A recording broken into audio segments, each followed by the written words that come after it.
I he- he's got a system that he's doing. I'm not got nothing to hide. No, Right. I'm just missing out one of you. All right. So Should I we, think y'all? Should we give Jaffe a little bit of quiet so I can get things set up? yes, Yeah. please, please. Thank you, Hector. I just got to get Colin in here now.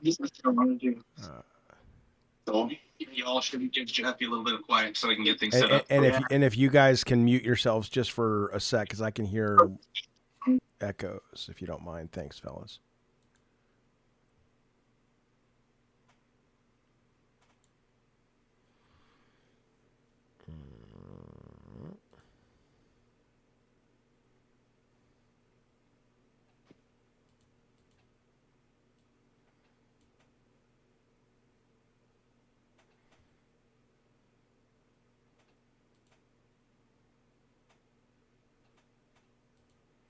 So odd. I invited him.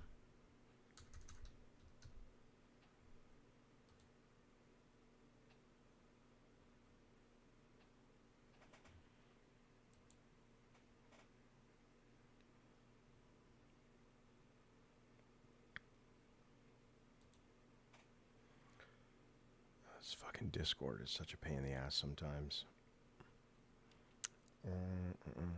And they're about to become. Well, hang on, it doesn't matter. I could distract myself 1 second.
That's such a pain in the ass. This fucking thing.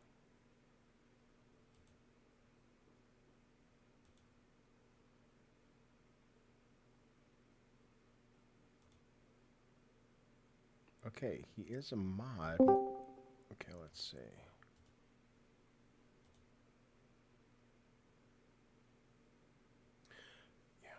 The weird thing is, I've made Colin a mod, but he's still having to deal with this fucking 10-minute wait time, which is bullshit. So hang on, I'm just trying to get him in here.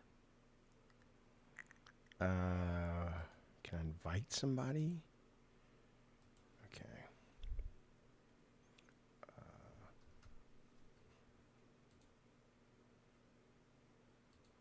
Okay.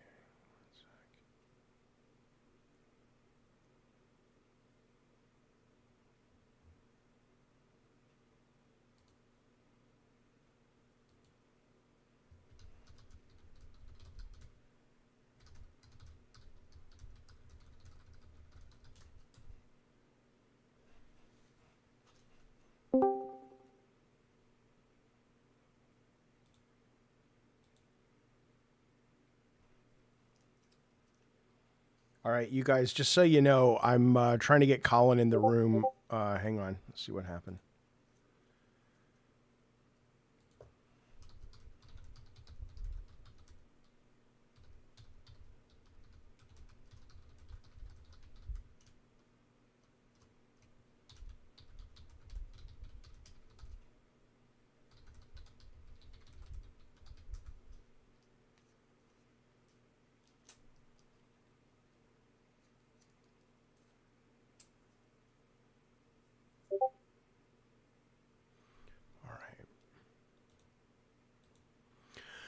All right, fellas. He will be in just a second. Hello, you guys. Thank you for joining our first kind of guest lunch. I'd like to do these more often with guests. I think I would. Let's see how it goes. Let me just fix my screen, and we will be off to the races, my delightful friends. Thank you guys for hanging out, showing up. I appreciate it. No problem. Be nice to Colin. He's very scared. Don't worry, we're not pea turtle. You're not what? Oh, yeah, right. Yeah, exactly. Man, I'll tell you. I had him on the show, the Lolcow show. Fuck. I know. He has a lot of hate. What the fuck? You got kicked out, right? More than that. He what now? Yeah. He did what? Got kicked out. Oh, yeah. In a fucking heartbeat, he got kicked out.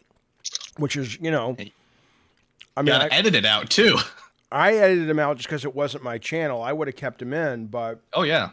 I get it. Did they say that he was a pedophile? Or that he is a pedophile? No. What he said was, he said, my name is P Turtle, and the P stands for that, for pedophile. But he didn't say he was. But he obviously, sells that and pushes that as a character. Yeah. And I had hoped people would understand it was a character, but and then I went on the show and I said to him, well, wait a minute, you guys literally have people on the show that are, fucking dating 20-year-old women and you're 50. Well, look who's decided to join us. It's good Sir Colin Moriarty, the Long Island Viper. Hello. Oh, we can't hear you. Maybe that's my fault, though. Sorry, can you hear me now? Oh, excellent. All right, Colin, how you doing, sorry man? about that. I'm good. No, my fault, baby. That was bullshit. Discord can go. Hey, guys, can you guys mute yourselves when you're not talking so I don't have to mute the whole server? Just so, and obviously talk. This whole point of this is it's a conversation with Colin. So like Warped Eye right now, you've got your mic on. Gina, you've got your mic on. So I have a mechanical mute that I kept on. Okay, this could be a clusterfuck. Let's hope not. But the point is, though, what this is, Colin and I talk a lot. We talked recently on his show. Are you going to be going to Constellation this week, Colin? Yeah, I will be. Okay, so I'll talk to him on Friday. I think it's this Friday. But this is like, a lot of people ask questions of Colin. So don't get me wrong. I have topics. I have things I want to ask Colin about. I'll kick it off. But then it really is sort of like, just open chat with the guy. So, Colin, these are a bunch of members that are super fucking wealthy and don't give a fuck about money. And so they pay a lot of goddamn money to be here. Cool. They did not donate to any political candidate. So I made sure that we have a even, kind of audience here. It's not going to be like a Sam Sater thing. Have you been watching the Sam Sater clips that are going around? I can't imagine. Oh, from Jubilee? Yeah. From Jubilee. Yeah, I have been. The left doesn't have very many people that can really do well in those situations. Yeah. He might be one of them. Although the reason that they might not be able to do very well right now is because they're on the wrong side of almost every issue. So that might have something to do with it. Well, we'll talk politics. I've never watched Jubilee before, but what are the red flags when people raise what is that? I think they can like switch in. I've only ever seen clips too, because like Charlie Kirk was on there once, and like a few, I think Ben Shapiro was on there or something. Okay. People I don't really even follow, but I think you can like, that's like you being like ready to be called into the center to talk on a certain issue, as I understand it. Okay. It's a cool idea. It's a really cool idea, I think. Absolutely, yeah. So I want to talk politics in a second. And again, you guys just jump in. I'm going to kick the subject off, but once I do, you don't have to wait to be called on. If it becomes a clusterfuck, then we'll figure it out. But this is an experiment, trial balloon. So, but I did want to ask you before we get into anything else, the UK sales charts, box charts, which are, they're relatively meaningful in that they tend to be a decent predictor of what's going to be happening when we get the monthly charts in America. But obviously it's not digital and it's the UK, but they're roughly the same, give or take what FIFA does. Split Fiction Number one, I am stunned by this, and I'm wondering what you think the reason is. I'm not saying it's not a great game, but the marketing was the concept is It's a brilliant game, but what created this? What did this? Oh, I don't think the concept is bad. I think the marketing is I think the concept's really cool actually, but I mean an elevator pitch though. Like the box just looks like two girls flying around. Yeah, like, it's two girls yapping at you. Yeah. No, I love it. Like two different authors that like are diametrically opposed and write different styles things, and they have to figure out like how to use their skills and leverage them or whatever. I think that's pretty cool. I think that Joseph Fares and Hazelight have a good reputation, and I think that that matters in games. I think it's the same reason why Larian's next game will sell 10 million copies, no matter what it is. It's because they have a great reputation, and so I think it's probably a very casual thing. You imagine husbands and wives, boyfriends and girlfriends, friends, whatever, getting into A Way Out or what was the last one? The divorce one. It Takes Two, right? Yeah. And I think that that's just a very attractive style of game that attracts maybe people that love games and then someone they love that doesn't necessarily play games but can play along with them. And I think that that's probably set some sort of cadence to where when this new one comes out, it's like, oh, babe, fucking new Split Fiction came out. We loved A Way Out, didn't we? And let's spend a weekend playing it. Right. It's the fastest selling of their games ever. Oh, so, yeah. So I think it's great. I think it just shows that there's like still a room for reputational gain. Right. That's what I wanted to ask you about, because it seems like I remember when I started in the industry and I didn't know much about publishers, the other testers who were more hardcore than I was were always like, oh, it's THQ, ignore it, or, oh, you're working for Sony ImageSoft, you're like at the bottom of the barrel and shit, but I hadn't heard gamers really, except on the internet. I didn't know that would actually translate in 2025 to sales, but you're right. I guess it has. There's just not many accessible or like easily understandable modern multiplayer games. It's the same reason why I think Overcooked did pretty well, although it's a lot more of a hardcore game, frankly. Right. I wanted to kill someone I played with that like didn't really play games. I wanted to throw my machine out the window when I was playing Overcooked with them. But right. So I just think that's probably it, and that's great. I mean, that's such a good sign. That's why it's so surprising to hear him talk about making a single player game, which I think would be cool. But I'm like, do you really want to seed this ground? Look at what you're doing right now, like. Right. I mean, but especially you're wildly rich and successful. It's like if I were him, I wouldn't really even care at this point, because like I would want to try rather to do something different at this point. You've made your money, you have your security, you have your relationship with EA. Right. Maybe it's time to get back to something else. No, I get that as an individual level, but I think you're right in that, someone's going to come in then and go, okay, well, we don't have to be as artistic as those guys, but the formula works. So we can kind of sequelize it every year, and you know what I'm saying? Someone's going to come in. Yeah, it's what Supermassive did to Quantic Dream, basically. Yeah, that's right. By seeding, Quantic Dream kind of seeded all this ground, and these other guys came in and said, like, we'll do it. Right. And they still do. And we still haven't. I think we've had 5 Supermassive games since the last Quantic Dream game. Yeah, and there's a new one coming out, the Space Station one, which doesn't. Yeah, it looks awesome. Directive 8020. You think that looks good? Oh, interesting. Yeah. Okay, I think Chronos looks good, the space one, but I didn't think they're space. And I love the Dark Pictures anthology. I can't imagine they're doing well enough, but they must be to be getting money to make another one. Yeah, they rebranded, which is interesting. I don't know if you noticed that. Like, no. It's now like a Dark Pictures. So instead of saying like the Dark Pictures anthology : whatever, it's Directive 8020, a Dark Pictures game. Okay. And I think they're trying to maybe get away from a little bit of that branding, especially because 24, I guess, was the first year they didn't release one. So right. And the last one they did before. Did you play the last one? The one about the I own them all, but I have not played any of them. So Man of Medan, Little Hope, or whatever, I have not played any of them. The one about the hotel's fucking awesome. The murder hotel. The Quarry was pretty shitty, I thought. I agree. I did not like that. But that was Supermassive as well. That's right. Right. That was supposed to be going to be a Stadia exclusive, and they finished it for Take Two.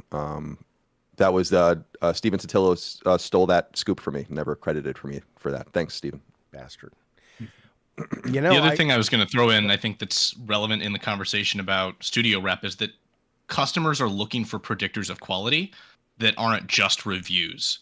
And also when it comes to what kinds of games they like. And so just simply they're looking at what kind of games does the studio make.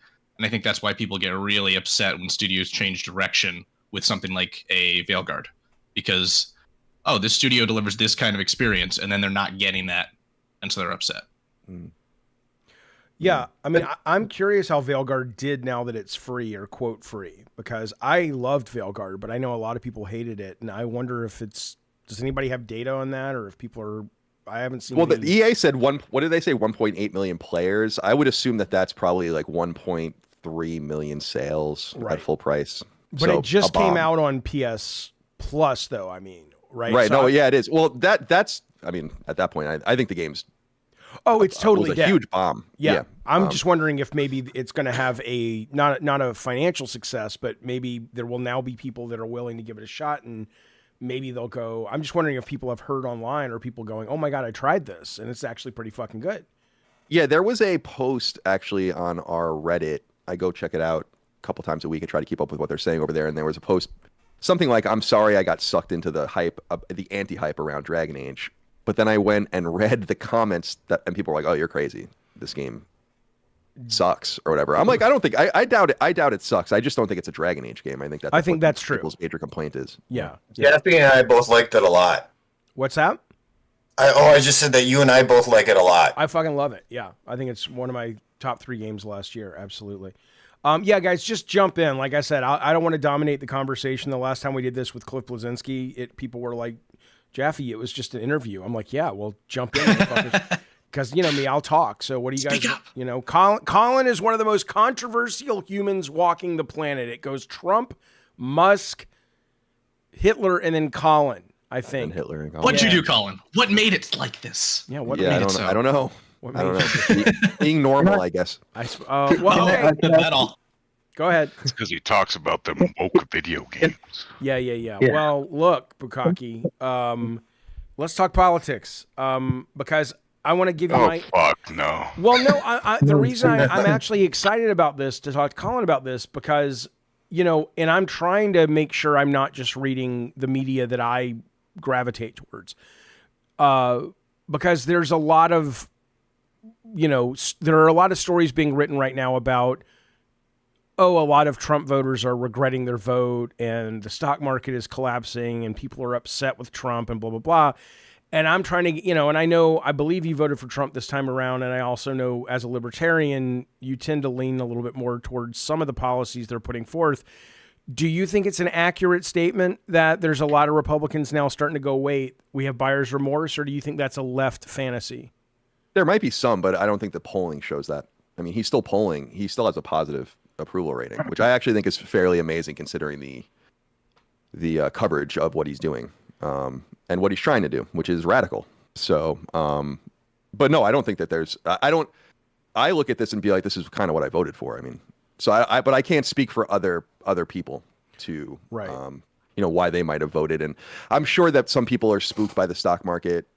I wouldn't, I mean, I'm heavily invested in the market. I'm not spooked by it at all. I just think that I think that these things there's going to be a major adjustments when you're making radical moves instead of keeping the status quo. So I understand that it's going to, I would rather wait, honestly, 2 years to judge what's happened. Yeah, we will, right? We will have 2 years. And then yeah, I mean, the midterms the midterms will speak, but I'm saying in terms of in the moment to moment, it's like, let's look at where the stock market is in 2 years. Let's look at where energy prices are in 2 years. Let's look, let's see how much revenue we're getting from this external revenue service in 2 years.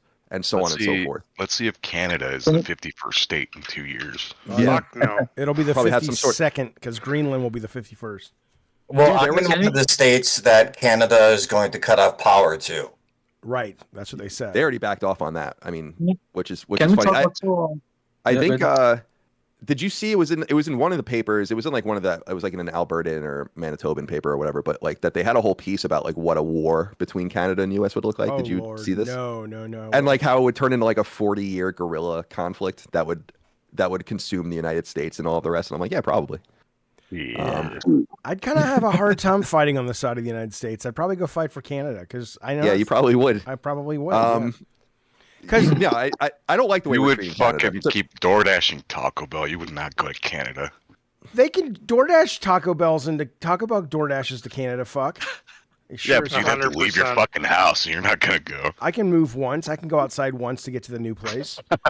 But so wait, you're saying one sec, Ludo. You're saying, Colin, that the stuff though, like the inflammatory stuff, whether it's the Greenland or Canada or getting rid of Medicaid and Social Security, I mean, those are things that you feel are things that you're like, yeah, no, I hope that happens, or are you like, dude, that's just him being Trump and he's insane and that's never going to happen? Like, what is your take on the more incendiary things that he's been saying? Well, he never says he's going to get rid of Medicaid or Social Security. Well, Elon Musk did, or he. No, I mean, they said that they're going to go into the fund and look for waste and fraud, of which there is an insane amount. This is kind of why I think Democrats seem to be on their back foot and don't really have much of a position right now that's staunch or stable, is because it's like you're against getting rid of waste and abuse and and truncating the government. But then you hear things like what you're saying. It's like they want to get rid of Medicaid. And it's like, no one said that.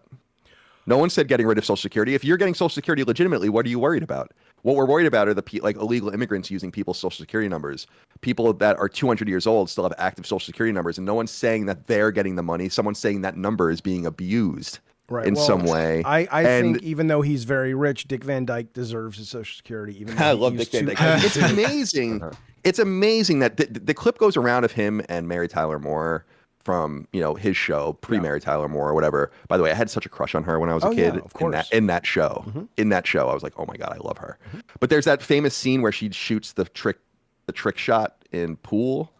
In one of the scenes in Dick Van Dyke Show. I used to love that show, and I was just watching it. I'm like, how is he still alive? Oh, and he's dancing. He was just in the fucking Mary Poppins movie. He's like in his 30s in this show, and it's like 1959 or something. Yeah. I'm like, oh my God, and what a show. He's cogent. He's happy. He seems. He's married. He's in pretty good shape, actually. Absolutely. So yeah, he's the reason. I mean, well, not him. It's actually like Bernie Sanders and others are the reasons why I don't believe in age limits, because some people just are just good to go. Right. He's one of them. So Bernie Sanders is literally the only politician I trust on the planet. I like Bernie a lot. I saw a take recently. Yeah. I was going to say, I saw a take recently that I liked kind of around the topic, which was basically critiquing Musk and saying that he's been a bit too inflammatory towards Democrats, left-wing progressives, because, frankly, the Doge initiative, removing waste, should be a bipartisan issue. Like, no one should be for waste. So I like that. I like that general point of this Musk making this the liberals are bad because they don't want this thing is kind of muddying the waters about something that could just be simply let's clean house. I thought that was a good take. Can we talk also about the international scene of politics on the international scene also? No, not just in America. No, it's only about America. Okay. Yes. Don't give a fuck. Yes. I don't know. I personally don't know enough to. Yeah. Ludo, go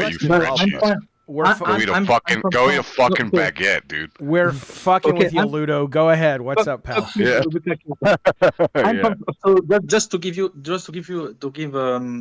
Colin a background, I'm French. Okay. Oh, so really? I'm French. Yeah. You can see. I mean, you can hear it on my accent right now. So.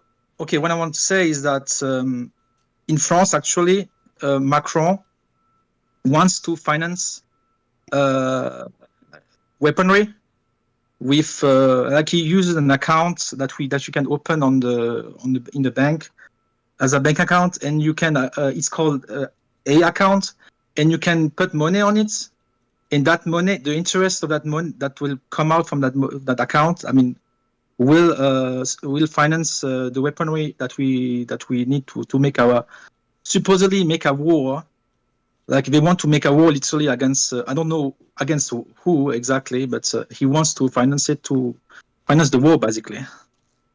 Okay. Yeah, I mean, I think I like clever. I like clever financing options like that. I know another one was using the Russian bank account interests that they've frozen through SWIFT and everything else after the invasion, taking that money and funneling it towards the Ukrainians. It's kind of theft, but I mean, things are a little dicey internationally, and we certainly don't want to pay for it. So if the French can figure out ways to make people that want to just, it's basically like a de facto donation in some sense.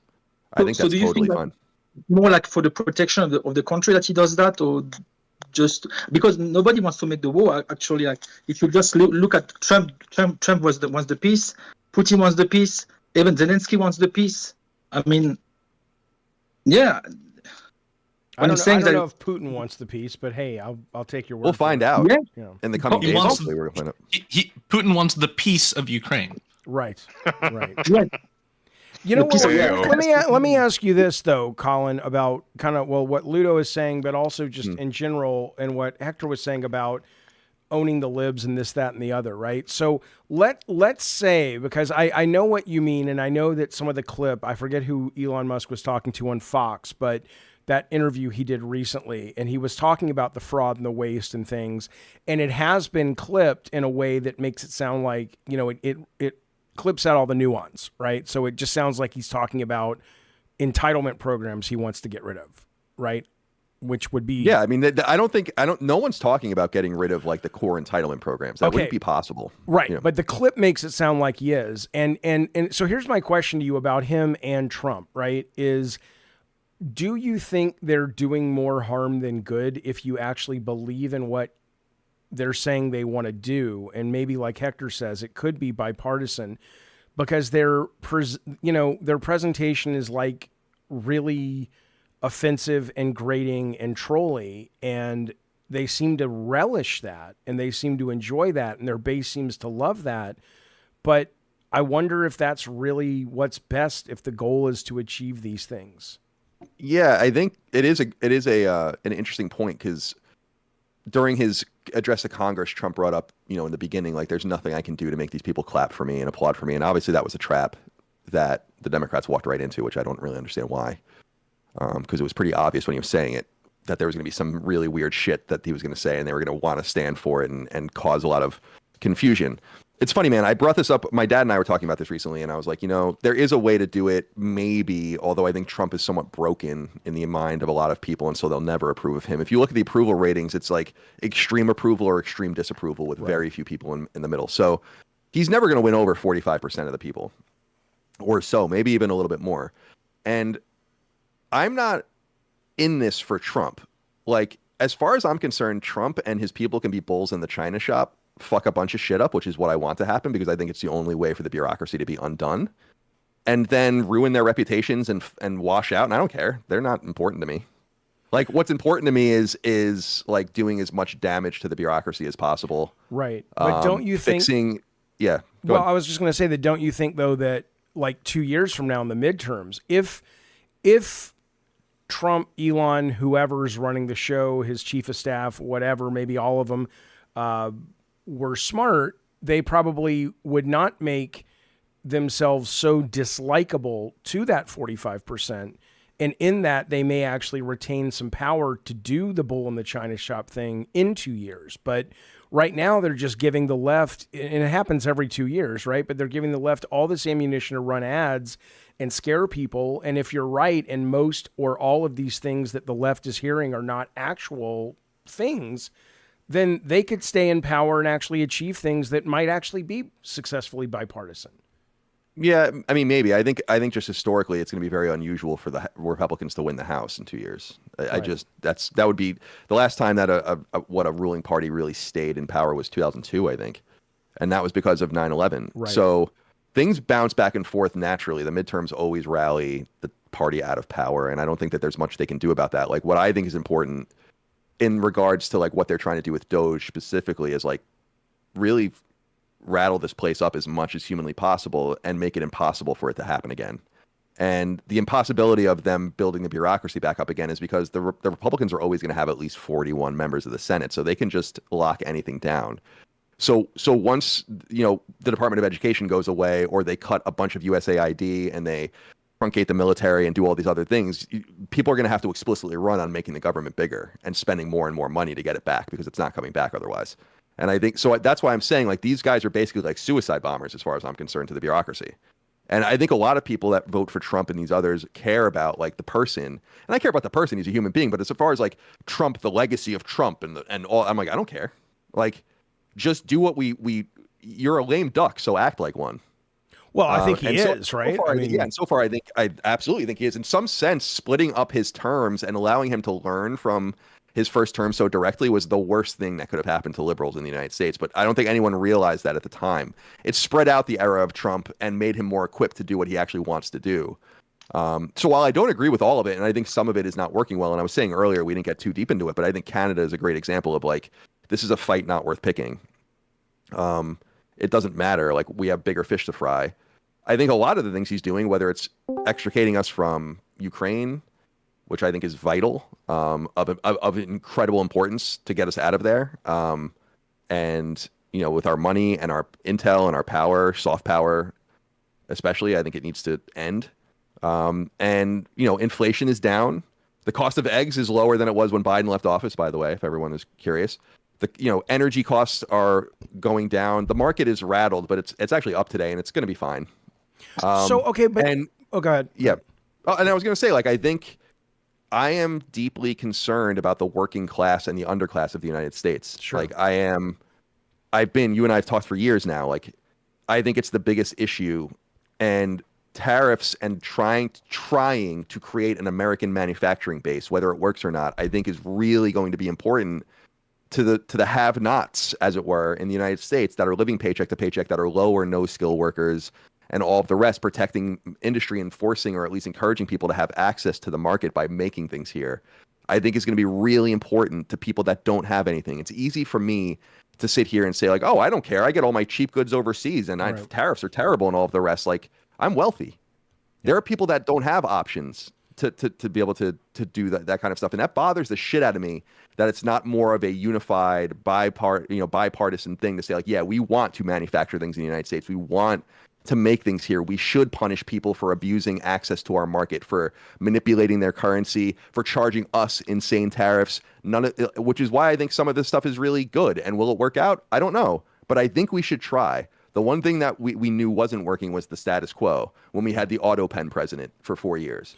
So my last question, then, at least on politics, and I'll open up to you guys because I know you guys have questions. But I just as a progressive fella, the challenge for me is, and I think the challenge for everyone, regardless of where you sit, is knowing where the truth lies, right? Because all of these, you don't know what's hyperbolic. Like when you say you're happy with what Trump is doing, and then and I know that means not everything he's doing, but it's like, it's just so insane to me that, like, yesterday he retweets on Truth the whole, pink triangle with the slash through it.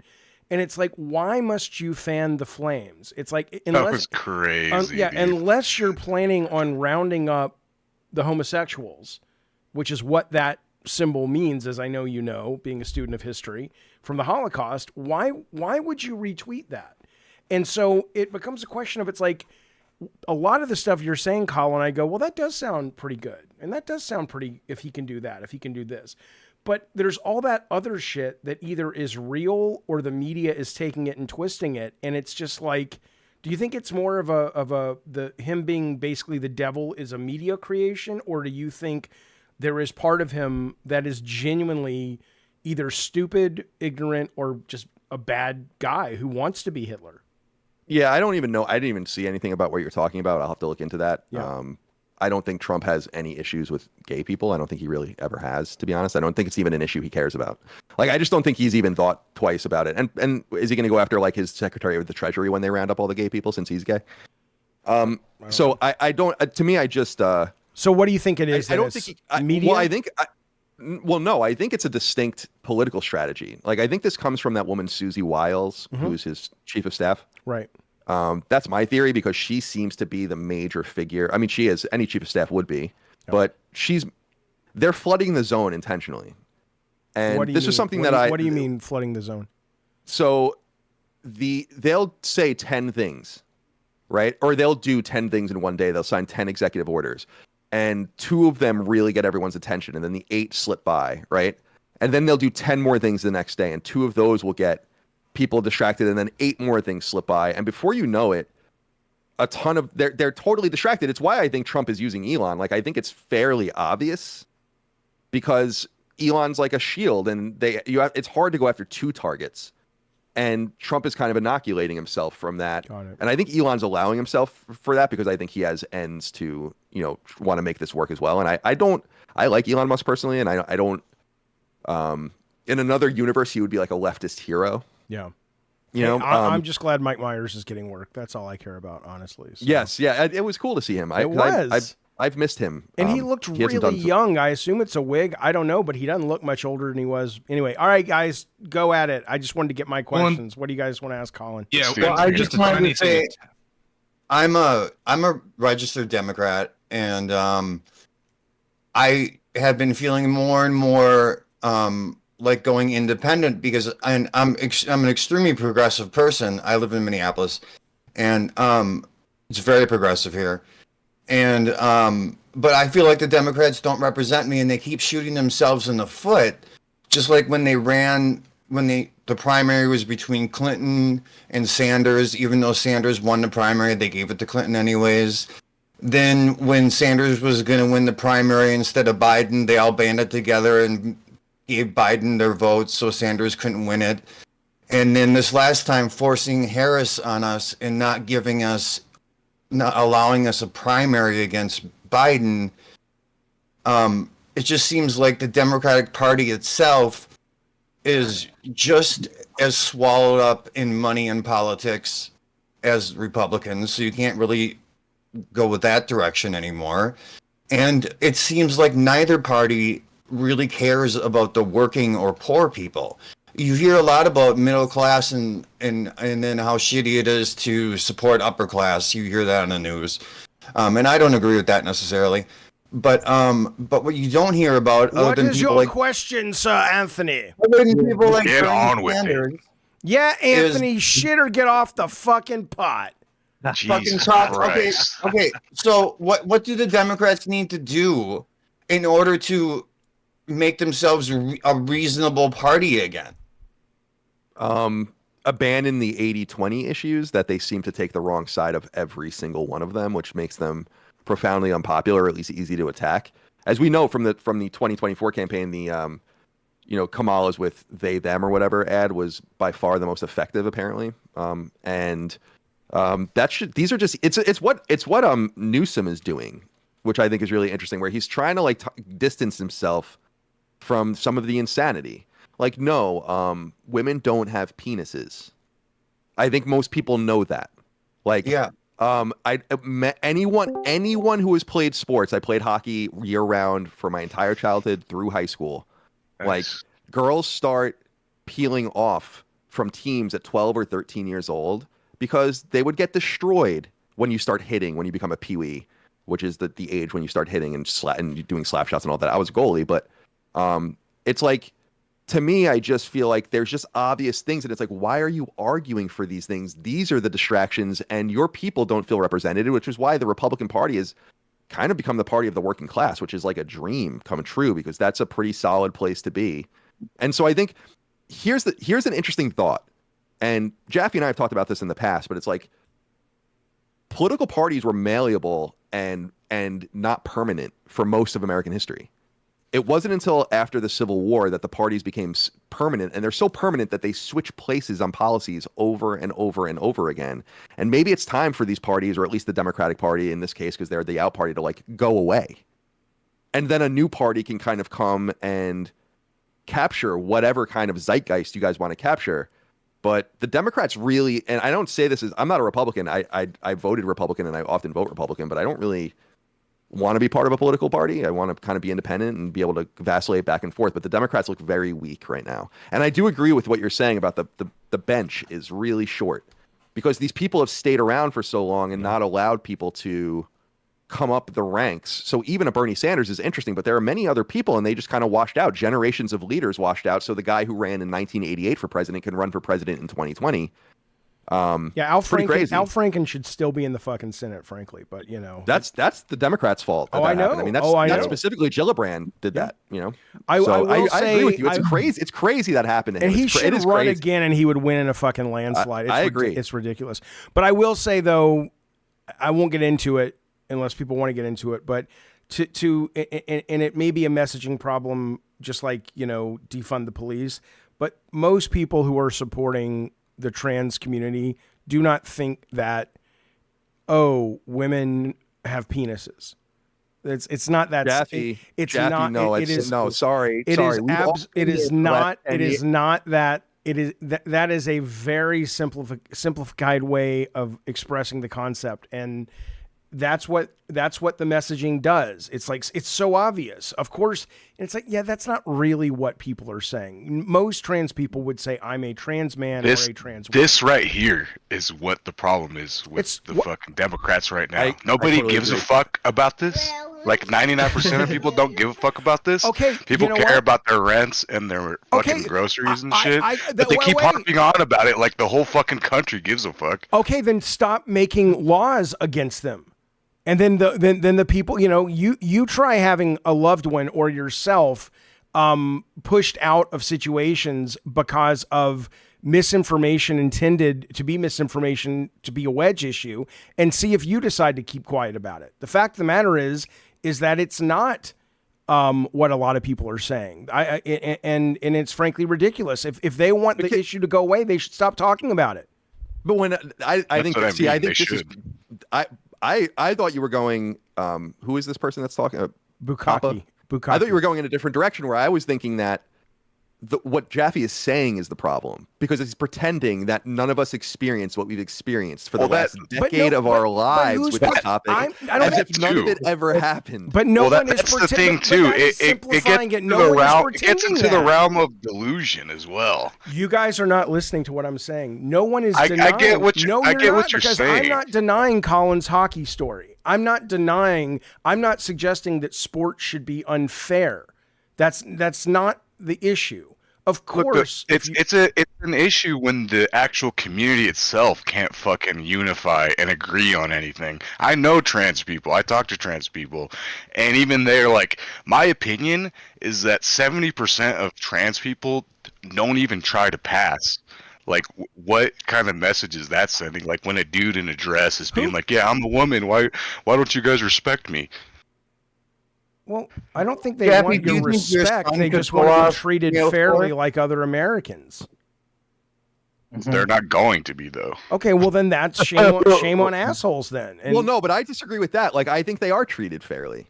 I think that in places where they are like feel like they're being erased, or places where their reality or their concept of reality, we've talked about this many times, Jaffe, butts up against actual reality. That those places are like dressing rooms, the ice rink or the basketball court.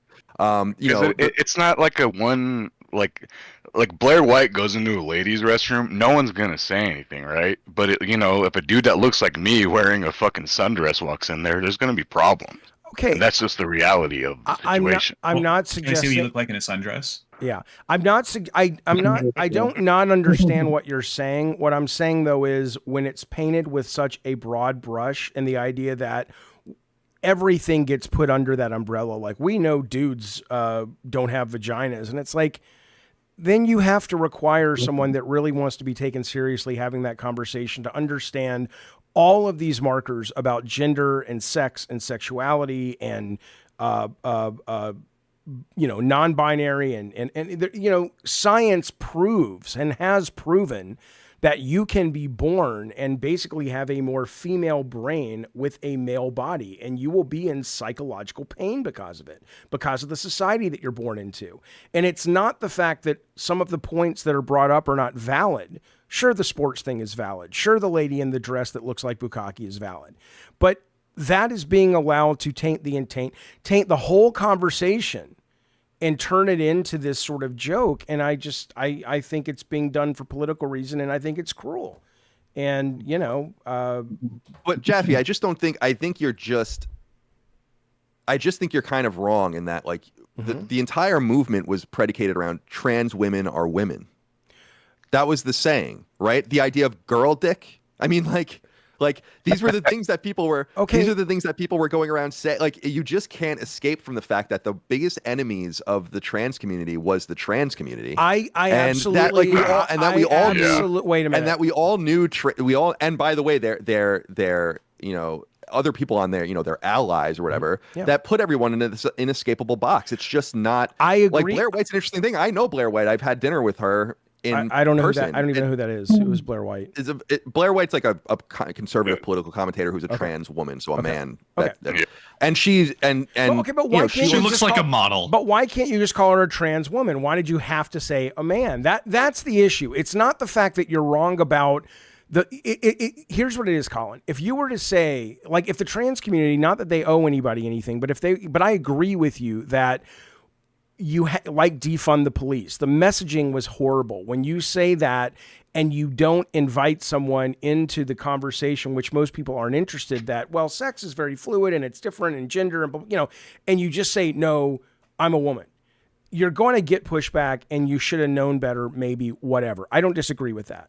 But the idea, though, of going just, okay, woman, trans woman, and leave it at that. But why can't we respect that it's a trans woman? Like that clip the other day from the congressional hearing when the guy would not call the trans woman Madam whatever. You saw this, right? Yeah. It's not the first time that's happened. Right. So it's like, okay, if it's not really about hate of the trans community, then let's all admit that maybe the messaging in a lot of cases was terrible and it didn't serve them well based on the people that they're also cohabitating with. But let's also agree that let's take the cruelty out of it, though, right? I mean, wouldn't you agree that if you're really... Yeah, I think I want to take the cruelty out of it for sure. Like, for instance, when a person who was born a man is competing against women and taking their places on a medal podium, I think we should take the cruelty out of that as well. I think if that is a viable problem in that particular sport, absolutely. I don't have a problem with Understand that there are average men or average boys high school basketball teams that would destroy the best WNBA team. Again, understand that.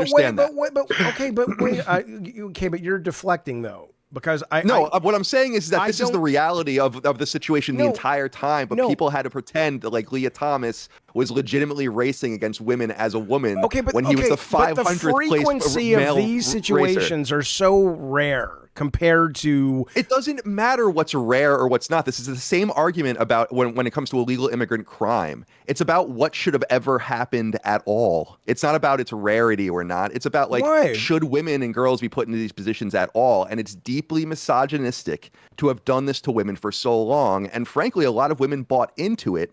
And so they are also to blame. So, okay, but the situation is crazy. It's always been crazy. I told you, Jaffe, it's 18 years ago now when I was at IGN that we had a meeting and one of the people that worked at a site that we owned came out as trans. And we had to have a whole meeting about this is how you treat this person and this is what they, and where everyone's like, okay. Right. And like everyone went, it seems so, it was literally 18 years ago we had that meeting and no one thought twice or gave a fuck. Right. And what I'm saying is I agree with all the propaganda around it that has come up since then. I agree with you. Yes, I agree with you about the messaging. It's not my place to say their messaging was good, bad, or the other. That's the trans community, and I would agree with some of that. They could have played it a lot better. But, and I agree with you about the podium. But don't you also agree with me that on the flip side, that the cruelty goes both ways? And it would be nice if this is a trans woman, if you don't want to call her a woman, fine, call her a trans woman, address her as such. Or when you say this woman is a political commentator, a trans woman, I mean, a man, I mean, come on. I mean, that's a dig, and you know that's a dig. Yeah, no, I'm not crazy about it either. I wouldn't do that. I've never intentionally misgendered anyone in my entire life. Right. Because I do think it's a matter of respect, and I know trans people. I mean, the trans person that I'm closest to is aghast by all of what's going on with and thinks that, and as I said, trans people are their own worst enemies in this regard by pushing and flying too close to the sun. It's an Icarus term that keeps coming up recently in my life. Like, I want there to be interpersonal respect, but I do not think that we are in a place right now of realism. And the rubber has truly hit the road on this topic. Like, the unfortunate reality is that there's no really going back. Like the first impression of the movement is what it is, and it's an anchor. You know, but it's a total anchor around the neck of the Democrats. Like, I hope that they just continue to go down this road. I think they really are destroying themselves. Again, it's why Gavin Newsom had that interview with Charlie Kirk where he's like, no, this shit is crazy. He's a moron, but in my he is a moron, but he's at least he has political instincts to know that this is going to be a big problem. Do you actually think that man is ever, because he's already so left and liberal that he's never going to dig out of that hole? No, people aren't idiots. He might try. Yeah, I don't even know if that's the biggest problem. I think the biggest problem is that he's the governor of California, and California is not in good shape. So I just don't know that you can escape from the realities of those different things. I think politicians change and morph all the time. So I think that's actually a lesser problem than him just being the governor of California right now. Right. Okay. Yeah. All right. Well, guys, keep going. Yeah, of course. Go. I've been listening to you, following you pretty much your whole career up until you voted for Trump, but not because you voted for Trump. Just you were repeating stories, and it seemed like you weren't as passionate about it. But my question is, earlier you said that Canada caved on cutting off the electricity. Obviously, in Canada, the news is different. So what did you mean by that? Because we weren't threatening to cut off electricity. No, the tariff. What I mean is, well, first of all, Ford did say that he would shut off the electricity at one point. And the what I was referring to more was the tariffs of 25% for the northern states, and then we threatened with counter tariffs on, I think, aluminum and steel, and then the Canadians backed off. But as I said, that's not what happened. That's what's being reported. The news I got was Trump said, "Oh, we're bumping that up to 50% for the steel and aluminum," and Ford was like, "Well, fine then, I'll throw 25% on electricity." And then Trump's office called Ford and asked him, "Please don't do that. Come and have a conversation with us in DC." Yeah, I've not seen that reporting, but I believe you. I mean, if that's what you're reading. But yeah. that's the ping pong was represented like that. And by the way, like I've said earlier, I don't know if you were here, is like one of the things that I profoundly disagree with what Trump's doing right now is the treatment of Canada.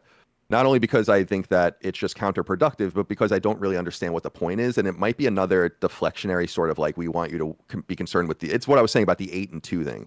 You just get a bunch of things. He literally feels like we're useless, or at least this is how all of the conversations come off.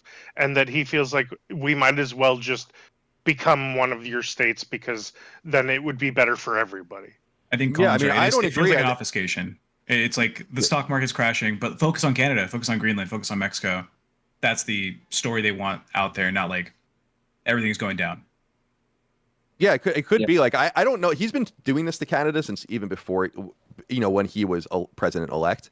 And I don't really understand the strategy behind it either because, first of all, like, I don't want Canada in the United States. That would, and I don't, from just a political point of view, like, I don't understand why he would want to absorb 40 million mostly liberal people that would tip electoral scales to the Democrats forever. It doesn't even make any sense. Now, as I said on a previous or another conversation I was having, on a different show, I don't mind, like, I like the idea of the United States kind of allowing territories and municipalities and localities to say, like, we want to join the United States. And I think it's in Alberta where they're sending like a delegation to Washington to like talk about this. Yeah, I've seen the Alberta MP actually supporting Trump.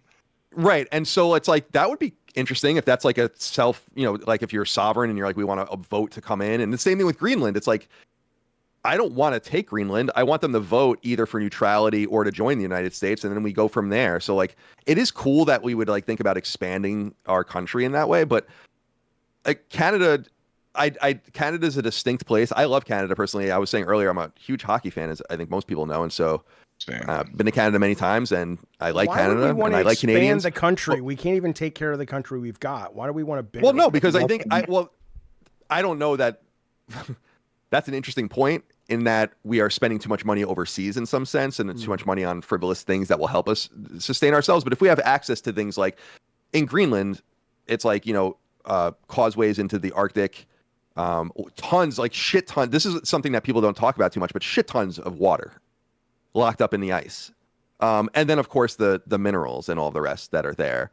But it's like you want to expand and find new and interesting places to interact with. But I want to do that on a voluntary basis. What do you think what do you think about the meme of, you've seen the map, right? Of like Canada, and then it has California included, and the East Coast and the West Coast, some of the East and West Coast. You've seen that like and then have you seen this? It's kind of like a meme that's on the internet of like a new country. Yeah, it's like it's like what happens in the Handmaid's Tale. Yeah, it's like I mean, honestly, at this point, I mean, I don't know if we're all ever going to agree, and it gets to the point that maybe why if somebody said, "Hey, Jaffe, you know, we're going to put up a vote for California joining Canada and all the East Coast states or West Coast states joining Canada that want to," I'd fucking vote for it. I mean, I don't think we're I mean, aren't we beyond? It's either that or civil war at this point, and maybe it's being manufactured by the media because they do get a lot of money off of our anger. But I'm so tired of being divided within our own country. Is that the dumbest idea in the world to just change the country? I mean, you and I have talked about this in that, like, I'm totally open to the idea of like balkanizing the United States if that's what people really wanted to do. Right. But I just think that like that comes with a lot of downside. You could have like a sort of loose pre-German federal republic where you have like a shared military, like Prussia, you know, and like, you know, like money that you shared and all of the rest. But it's like, then what would be the point of just breaking up in the first place? I think we need to find, I think the imperative thing in American politics, if we want to continue to move forward, and I think we do, is it's imperative to find the places where we can agree. Like, I think these are smaller places, but profound places that have things to do with like finance and other. I was really happy to see AOC and Luna, the congresswoman from Florida, combining to limit credit cards at 10% interest. Right. And people are like, well, a lot of people won't get credit then. And I'm like, good. Like we have our spending is out of control. It's crazy. Like, where can we work together? And I know that that's a very rote thing, but this proves those are two pretty radical members of their caucuses. Yeah, no, I was happy to see that as well. And it's the same reason why like Sanders is kind of like half Trump Republican. I mean, if you really look like his outlook on things like tariffs and trade and, you know, unions, of which Trump is a big union supporter, which I think is good. And so I just feel like there's just all these different permutations and Venn diagrams that people need to identify where the overlap is and work together. And I think by doing that, you kind of just erode some of these barriers. And then it leaves only the things that are standing that are pretty important about the way forward, but at least something's getting done. I don't like this talk that I hear a lot is like of civil war. Like, I don't like you know, I don't like it either. Tim But Pool guy. I don't like it either. But you know, I mean, fuck it. It's like, you know, no side seems to want to give an inch. I think that's heavily skewed with like the vocal voting people like on Twitter and shit, because like I think isn't it the majority of Americans didn't vote in this election? Oh, I'm sure. Like, I mean, that's like every election. 54% did not even vote. Yeah, that sounds pretty normal. Yeah, like the majority of Americans don't give a shit about like, oh, my Republican neighbor. No, they're just like, that's Charles from like the bakery. All right, like, they don't care. They're not. Yeah, but they're not. The majority of Americans are not willing to engage in a civil war. Period. Well, until I think Colin's right in the sense that like, until it comes to their front door, they only start to care when it affects their own personal life, and it will. But the only thing affecting their life is not like, is a trans person going to be considered like a legal term in the future? I think what they care about, like what Colin's saying, is the financial shit. Like the credit card loan thing. I mean, that's very pre-Hitler Germany of us. Then, I mean, if we only care about the economy. Oh, I hear what you're saying in the sense that, what's that one famous quote where it's like, I didn't speak up when they started taking these people. That's right. And I didn't speak up when they, but I think like people are just when they came for the gamers. I didn't speak up when they came for the gamers. Yeah, I wish think Americans are much more interested in seeing these issues that hit us directly, right? The lower class. I think right now payday loans on average are at 390% interest rate, right? So the poor just stay poor, right? The credit card thing was insane. How do you do this to people? Like, this is the kind of shit we should be absolutely, man. Like, I think another one was a recent report came out. It was like the World Finance Bureau or something that says like the amount of hours needed working minimum wage to escape poverty in the U.S. I think is 80 hours a week. You would not. But like in Japan, it's fucking 13 hours a week at minimum wage. So just stay with that and escapes poverty. Stay with that and stay with the 300% payday loan thing, right? Maybe this is wrong, but that's one of the reasons progressives like me look at a lot of these Republicans and want to fucking throw them into the goddamn outer space. Because I don't think it's the Republicans' fault. Well, I think it's the narrative of the party leaders that just want to, again, like what Colin said, is obfuscate to issues that are going to get bandwagoned and focused on. Okay, but what I'm saying though is, why would somebody charge 300%? Because they can, right? Why would someone keep minimum wage from going up so you can't escape poverty? My guess, now maybe this is wrong, is that the people in power, they don't want you to escape poverty. They want you to be dependent upon them. They want you to basically have to sort of beg and scrape because there are no options for you. Am I wrong about that? But that comes from a vision of who is the political leader guiding that narrative, right? I don't think the voting Republicans, the people that you see at your grocery store, at your fucking gas stations, they're not like, oh, I want poor people to stay poor. It's just that the narrative being pushed in media is focus on my issues. Focus on the stuff that I want you to talk about and to be passionate about, like the trans issue or Canada is going to be part of the US. Okay, so you're saying Trump it's a show. Or Biden or any of these elected officials, they want the minimum wage low, though. They want to keep it low. Yeah, because it is a boost to the economy to have people work more hours. They don't want you to stay poor. They want to stay rich. Yeah, the labor investment given by Americans to try and survive or reach these like markets so that they're going to be like to escape poverty, boost the economy in general. Colin, what do you think of this? What's your take? Well, as far as the usury of like 300% interest rates, like that should be not only illegal, but people that do that to other people should be put in prison. Yeah, like some states it's up to 600%. That's a really serious, like, it's unbelievable that would be legal. It's the same thing of like how I feel about adjustable rate mortgages, which are coming back in some way, and all of the rest, where it's like, this is fucking crazy. Why are we doing this again? You know, we know how badly this goes. I just think that like the biggest, I'll just repeat it, is like the biggest problem is the underclass in the United States. And the disproportion between who has money and who doesn't. Mm-hmm. Everyone focuses on Elon Musk, who has an impossible amounts of money, right? Like, but the reality is that there's many people with impossible amounts of money that you can't even really comprehend. Yeah. And we shouldn't have a society where this is even possible. Right. So why? And the only thing, and the only thing where the thing that I don't know is I'm not entirely sure what to do about it. It very much, this is kind of a nerdy thing that maybe a lot of people that will or here or listening to this won't understand. But if you're a sports fan, it's kind of like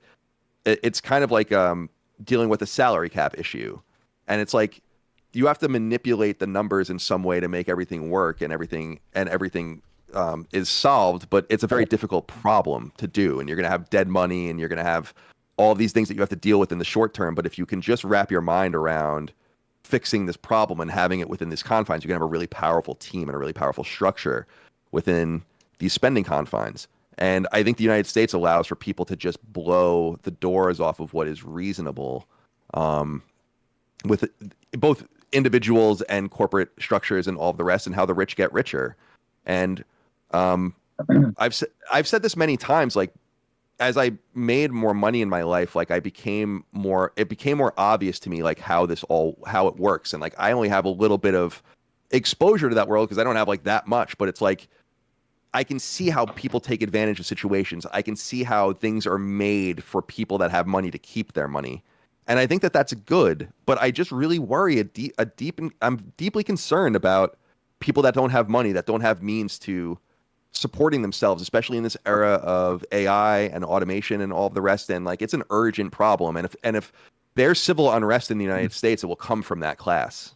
And there's only so much that can happen before people can't take it anymore. Yeah.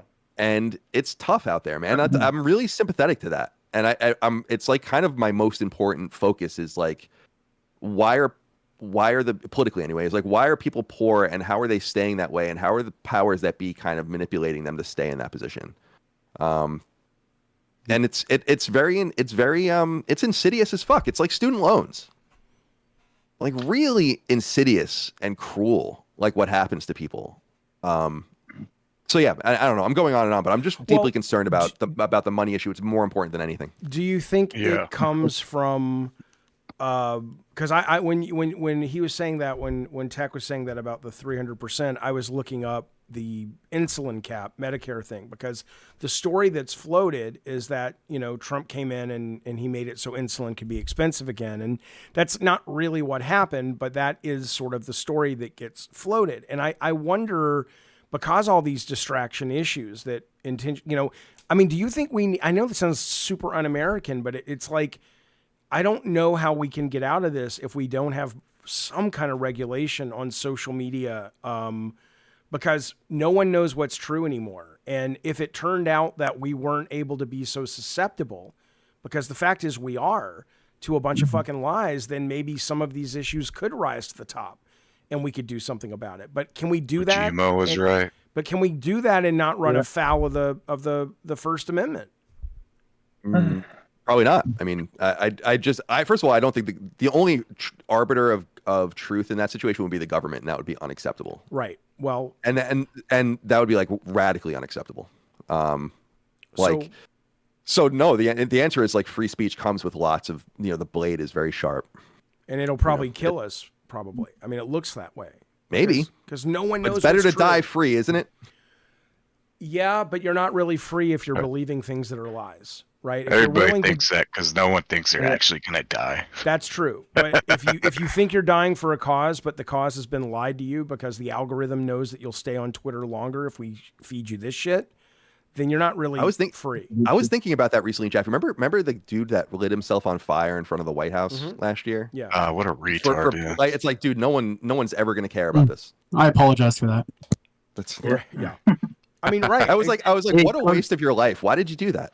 Well, it was about Gaza, right? Yeah. It's like, oh my God. Colin, can I ask you a question? I'm surprised that the question that wasn't asked before. Sure. So, what would be your solution against the departure, or will I say the immigration of big companies in America that would like literally go in other countries to the lower cost of production? And what would be your solution on that? It's funny, man. Yeah, it's funny because I'm often described as a libertarian, but really like I'm a libertarian, little L libertarian only in like social stuff where I'm like, I don't really care what people do with each other, and like if you do drugs or like what, I don't give a shit about any of that. But I am very much a protectionist when it comes to the American economy and have been for my entire political cognizance. And I know tariffs are very unpopular, especially after the 1930s, and that's totally fine and reasonable. But I believe that they have to be a response to free trade, which I think was the worst thing that the United States, for instance, Nixon opening China and China then coming to the table and joining the World Trade Organization was like one of the worst things that's ever happened to us. And people don't like realize this, that companies fled already to make things cheap overseas and then sell things back to us made by borderline slave labor, where they have like fucking suicide nets around their factories and they're working for 5 cents a day or whatever, and they live in company towns like it's 1870s in Appalachia. So to me, I feel like we need to coerce companies to make things here, or for us to work with countries, continue to work with countries in free trade that have equitable economies that treat their people well and that don't hurt and undercut our own people so that we can get cheap things on Amazon. It was such a head fake. It was so wrong to do this to people. And really the only person at the time that was saying anything about it was Ross Perot, who talked about the audible sucking sound of jobs leaving the United States. And he was right. So I'm really concerned about this. Like, people need to do something with their lives. They need to work. They need to have a living, and they need to support their families and have a way to progress. They can't live off of. And I feel like this is more urgent than ever after COVID because, and this is why you don't hear about UBI anymore, is because it's like we had a little bit of UBI, just a little bit, and it caused 8% inflation. Now imagine like Andrew Yang's $300 billion a month that he wanted to spend.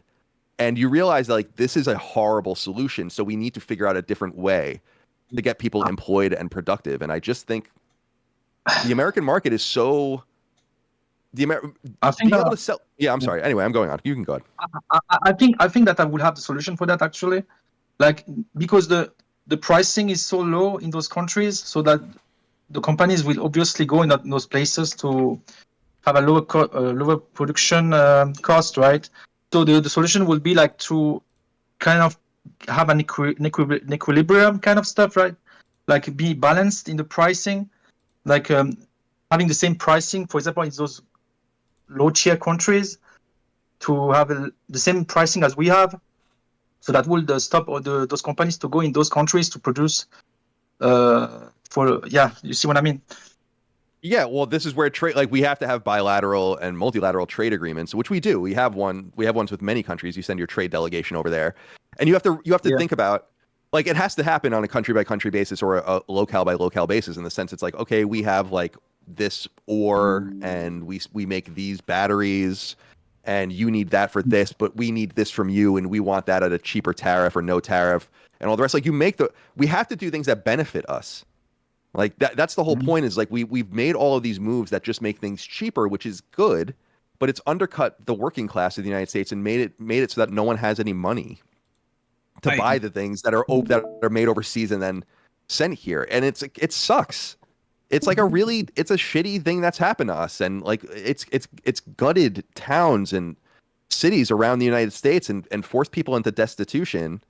All this is the shit that happens at the altar of capitalism, because it's like, no, we can save 10 cents a unit.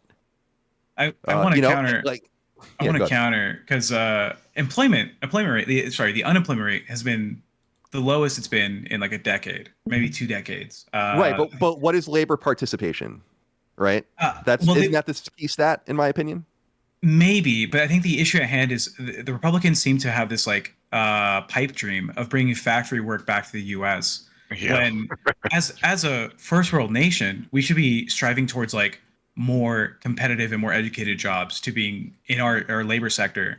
I don't want people in Appalachia fucking making, stamped iron fucking plates or whatever, because we took that away from China. I want the Chinese to be doing the low skill labor, so that our employees can have more funding, more economic value in the system. Like, sure, we lost all those positions in coal mines and like, lithium mines or whatever, but yeah, fucking get that shit from Africa. That's totally fine with me, as long as like the American people still have jobs to do. I don't know if I agree with the statement of opening up to China as one of the worst things we did as a country. I love America, by the way. A huge American stan. I love the Second Amendment, First Amendment, all the amendments. Maybe the prohibition ones are bad. But I don't see how we can justify raising the cost of living on Americans just so we can provide them lower paying jobs in the U.S. Like, that seems to be a weird goal that's being pushed by the Republicans. Can I jump something in after your rebuttal, Colin? Yeah, go ahead. I mean, I can. I was going to bring in a question on another topic from Gina in the chat. Well, so go ahead. Yeah. Okay. Yeah. So there is a contradiction to tariffs, because it causes, in principle, it would cause and does cause temporary pain and higher costs for mid and long term gains. And I guess what I'm saying is like, I feel like it's worth trying a different way forward, because it doesn't seem like it's going very well. The unemployment rate, I feel like, is disingenuously presented, and has been. It's not a Democrat or Republican thing. I just think it's like, here's a great example. I mean, this is just anecdotal, right? But I went to Waffle House with my mom the other week, right? We had this really old woman, like probably in her 70s. I mean, old, waiting our table. Very nice woman. Sorry. Sorry. And like, really, you look at a woman like this and you're like, she shouldn't really. Right. You're like, why is she working? Right? She should be retired. She's clearly old. We get into a conversation with her. She's really sweet. She actually gives me a free waffle because they made too many waffles for someone. I usually order eggs and like, whatever. And I was like, oh, sorry. So we were talking. She's like, oh, I'm going to throw this out if you guys don't want it. I'm like, oh, I'll take it. And we end up finding out that she works 3 jobs. Yeah. Yeah, it's ridiculous. And I want to ask her, like, what? Like, how you're not getting Social Security? How is Medicare not taking care of you? Like, how is the system so broken that you found yourself in this situation? And it's anecdotal, but I'm really concerned that like the status quo has, goods are cheap and money. I mean, until recently when rates went back up, like money was cheap too, and things seemed pretty fluid. But at what cost? Like, is there a way? Because you're saying like, let's do the high-tech things. And I'm like, that's great. We do the high-tech things. The United States dominates like the world of the internet and interconnectivity and all of the rest. Our companies are indispensable and everyone interacts with them. And I think people take for granted that in the United States, like how much we dominate that space. Like there are basically no European companies of any consequence compared to like the 10 biggest tech companies in the United States. And that's crazy. That's like a really level of, that's soft power and dominance and economic power and all of the rest. It's really interesting. But like, there's only so many people that can do those things. In fact, I think most people would agree that a lot of those companies are wildly bloated. And I would disagree. I would agree. And so it's like, and this is why I'm excited about like the Taiwan manufacturers coming to Arizona and people building things in Wisconsin, where it's like, okay, we have like the really high tech, sophisticated manufacture of silicon and all the rest, but still, like you were saying, like iron gears and fucking metal pipes and that it's like shouldn't be the job. But in my opinion, like those have to be made and they're useful to us. So it's like we should be doing all of it. Like we should be getting it. We don't want to spread our labor so cheaply into that market, right? Like if I can have sorry, Hector, to take the time. One, I was gonna say whenever I can cut in, that'd be good. Yeah. The issue with the old lady, people call it rubber band retirement, right? You're in, you're out of retirement, back and forth, because you just can't sustain yourself off what you made as a young person, which is an issue. But wouldn't it be better for our Americans who aren't able to achieve these like mid-level or high-level jobs to get like funding from the government to like re-up our infrastructure, right? Go in and repave those fucking roads, or like expand the efficiency of our like electrical grid, right? Make it so we don't have those issues that happened in the winter of Texas in 2022, where the governor had to flee to like Brazil or some bullshit. Fuck that. Like I'd rather have Americans doing that kind of shit instead of like, I'm gonna spend 12-hour days in some factory in Georgia stamping metal or fucking pouring molten shit into a fucking cauldron like a witch. Well, like I'll just say to you now have permission to marry my daughter for saying that. So you win. I think the American people should be focused on bettering the country if we're going to invest in low-skilled. That's why. That is true. I'm also his producer.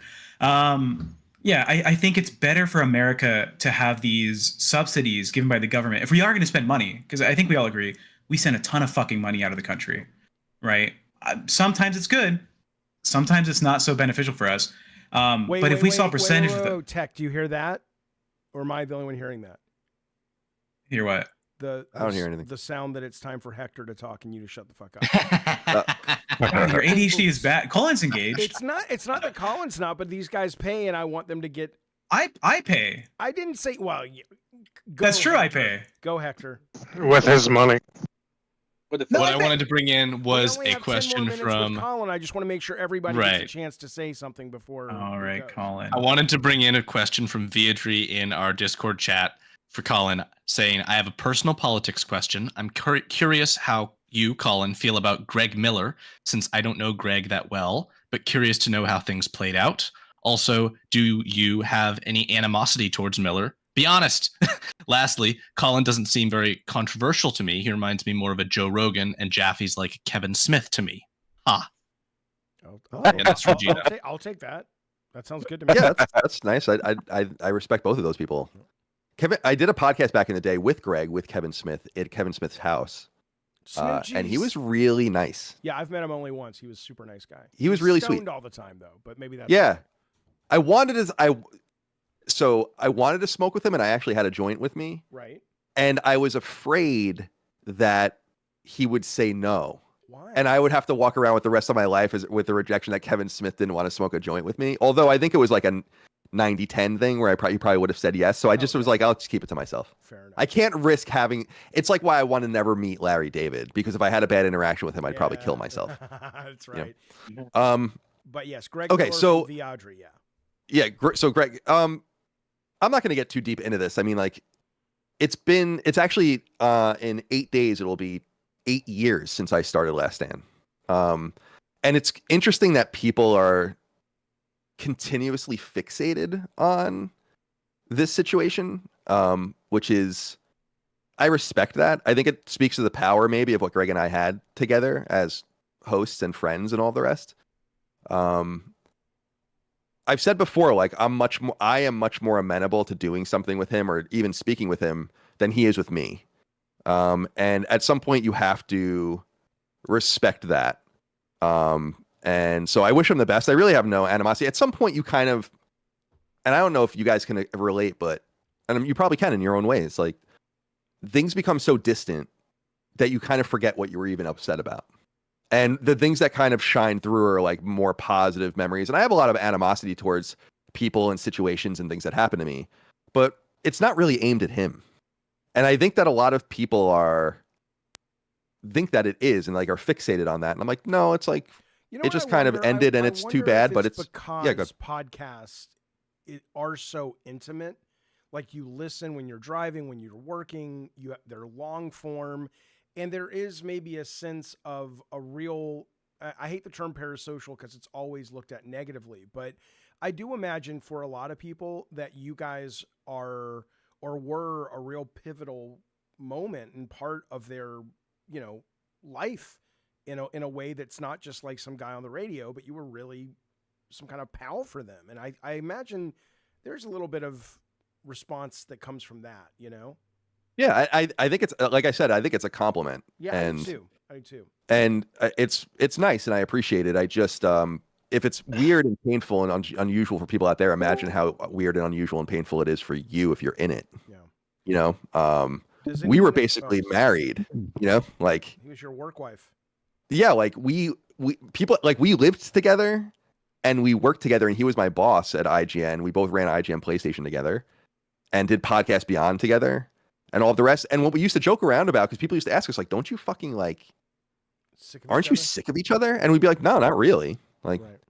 Because we just had like a good friendship and a good balance. Like the reality is like, we weren't always like sitting on the couch, like Beavis and Butthead, like at home, like fucking hanging out. Like we had our own lives and did our own things and all that kind of stuff, but we had a really good balance and a really special friendship. But it's like, I think people need to let go of the idea that it's like ever going to get better. Are you worried though that there may be some sort of Manchurian candidate like phrase that will cause you to go kill Tim Geddes? I mean, that would be that. No, I'm not worried about that. All right, fair enough. And I like it's interesting to see the different paths that we've taken over the years. I don't watch their content mostly because it's like I don't watch anyone's content really, like in the game space. Yeah. But I try to keep an eye on what people are doing in our space. And to me, I like, it's interesting to see like just the totally divergent paths that we took. Absolutely. Like it, and I think that they are the visions, like the end results of what we envisioned to begin with. Like I always envisioned this. Right. Like this was enough for me. Yeah. And I didn't want much more than this. That motherfucker's going to end up wrestling soon, because I saw him on the goddamn, I know he had his show, but he's really getting meshed into WWE. I think we'll end up seeing Greg fucking get the shit kicked out of him fakely on a wrestling show soon, which I think he would love. Dude, knowing him like I did, like he must have been over the moon. Yeah.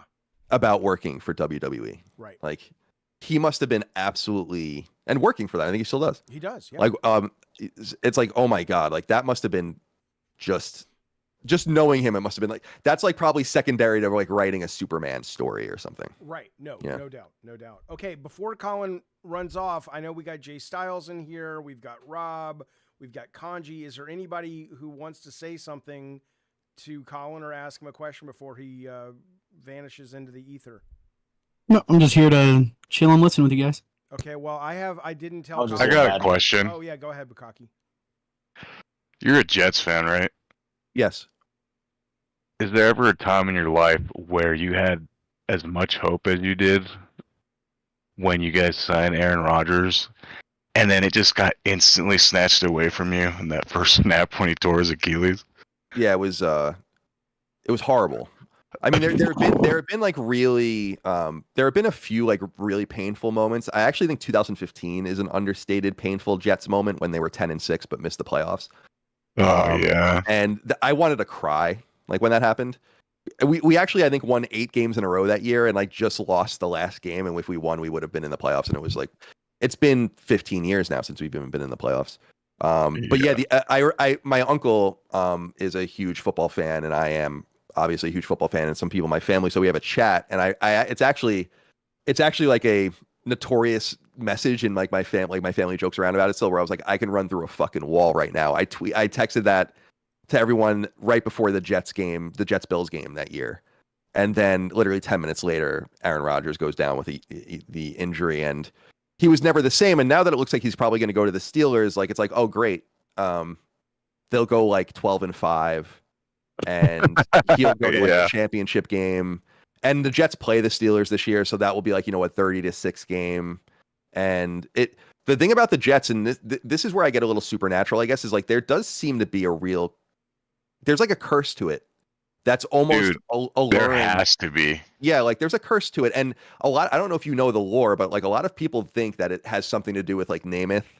And so for people that don't know, before the Jets won Super Bowl III, Namath, our quarterback Joe Namath, guaranteed that we'd win the game, which was a preposterous thing. We were playing the Indianapolis Colts, which were like a powerhouse, or the Baltimore Colts at the time, who were a complete powerhouse, and we ended up winning the game. And people were like, "Did you like sell your soul, or like put the Jets in like 100 years of infernal bondage or whatever?" So yeah, it's horrible. It's a horrible thing. But I watch every Jets game every year. There's something really dire about it too, like where you just have to do it. I'm also an Islanders fan, and they're often bad, although they are better the last 10 years or so. Not so much right now, and so there's something very Long Island sports generally just very. It's a dire situation. I have a quick sports question. Sorry, Hector. Thoughts on Golden Knights? Golden Knights fucking rule. Fuck everyone who's a hater. 12:30. Do we have 5 more minutes with you or no? Oh no, I'm not in any rush, dude. So I'm not in any rush. Go ahead. Unless you are, if you have other programming you want to get to. Are you upset the Jets didn't go after Sam Darnold when we let him go? And how do you feel about the Vikings? It would look so fucking stupid if they went and signed Sam Darnold with a fat contract. You fucking jock fuck. You don't like sports, Jaffe? You're built like a lineman. You're built like go fuck yourself. Go ahead, Colin. Your brick wall's fake. Thoughts on Golden Knights? All right, yeah. So let's get to all these inquiries. The Golden Knights. I have a really hard time. Mikey gets really upset. This is like I swear to God, if you fucking say, "Oh, they got handed a cup-winning team," I'm gonna fucking slap some. Well, let me get there real quick. For me, it's like my wife has these. I have certain sports takes where she's like, "I'm gonna fucking kill you if you say it one more time." And one of them is that I think NFL coaches should wear suits, and she wants to like kill me when I bring it up. I'm like, why don't these guys wear fucking suits? Why are they dressed like they're going to fucking Costco? Like Zelensky, Yeah, that's a good joke.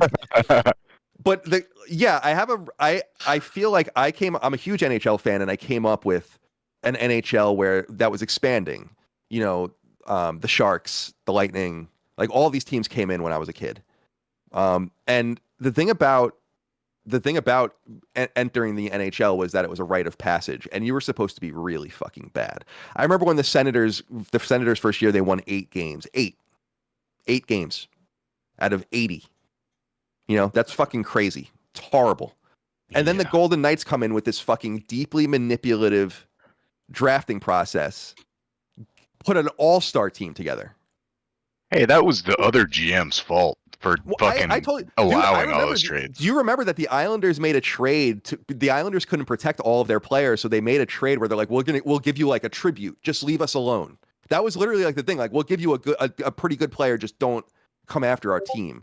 Jaffe, to fill you in and your other people, when sports leagues expand, they have what's called an expansion draft, where the new team can go and pillage the other teams of their players. Okay. And each team can only protect so many of their players, which means a bunch of people are exposed, and you're supposed to build your team off of that. Okay. But it means that your team is not very good typically, and then you have to build from there. Right. But the Golden Knights have, since that time, and yeah, it's like it really rubbed me the wrong way. It really did. Like it really put like a dent in my respect for the NHL, where it's like, this is fucking crazy that this happened. That this was not that it happened. It's awesome. It's a cool story, but that it was allowed to happen. But obviously they're a great franchise, and I'm not really so focused on Western Conference shit either. And for the record, you don't think the only sport that you think is potentially scripted is basketball because of the magnets. You don't think NFL is scripted? No, I really don't think any of them are. I think that the NBA is the easiest to manipulate. Yeah, we talked about that, about the magnets in the ball and shit like that, and like the weird shit. Undeniably weird. So people should go look it up. Remember we looked at the video of the ball that stood totally on top of the board. It could only happen if it was being held by magnets. So do you not think because there is the rumor that the NFL is scripted, although It's weird the Chiefs lost. Yeah, I just don't know how that would happen. It's just there's just too many people on the fucking field for it to be scripted. Or we I've never believed that. I think there's like bad referees and like and missed calls and dynamic plays. You know, one of the most famous plays in NFL history is not even on video or properly on video, which is that catch between the Steelers and the Raiders in like 1970 or whatever, where no one really knows if he caught it or not. That kind of shit doesn't really happen anymore, so it would be hard to manipulate the outcome of those games. You know what I was just thinking that's not to do with sports at all is when we get AR Shut up, glasses. nerd. Shut up, you fucking fat fuck. When we get AR glasses, seriously, this may save us. Like when people talk and you have like a fact checker, and you'll start to know who you can believe in. I'm still stuck on how do we deal with the 300%. Anyway, okay, Awesome Tatum in the chat says, super chat, thank you, buddy. Jaffe and Colin, good afternoon. I'm stuck at work, but I had a question for Colin. As a business owner, Colin, what has been the decision you never expected to make, but you had to make? Thank you to you both for keeping me sane. Yeah, I mean, there are probably a lot of them. I mean, the one that comes to mind, frankly, it was like letting someone go. We, parted ways with our associate producer, Ben, last year.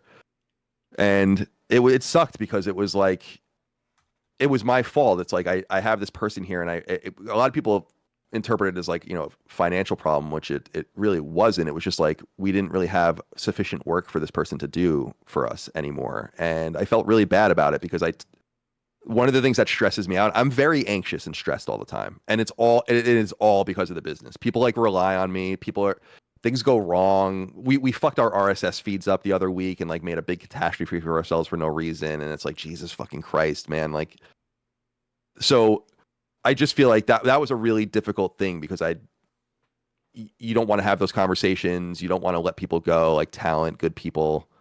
And it made me, this is a weird one and this is counterintuitive. And I think a lot of people are just going to roll their eyes, but in my experience in the corporate world, I always looked at like that.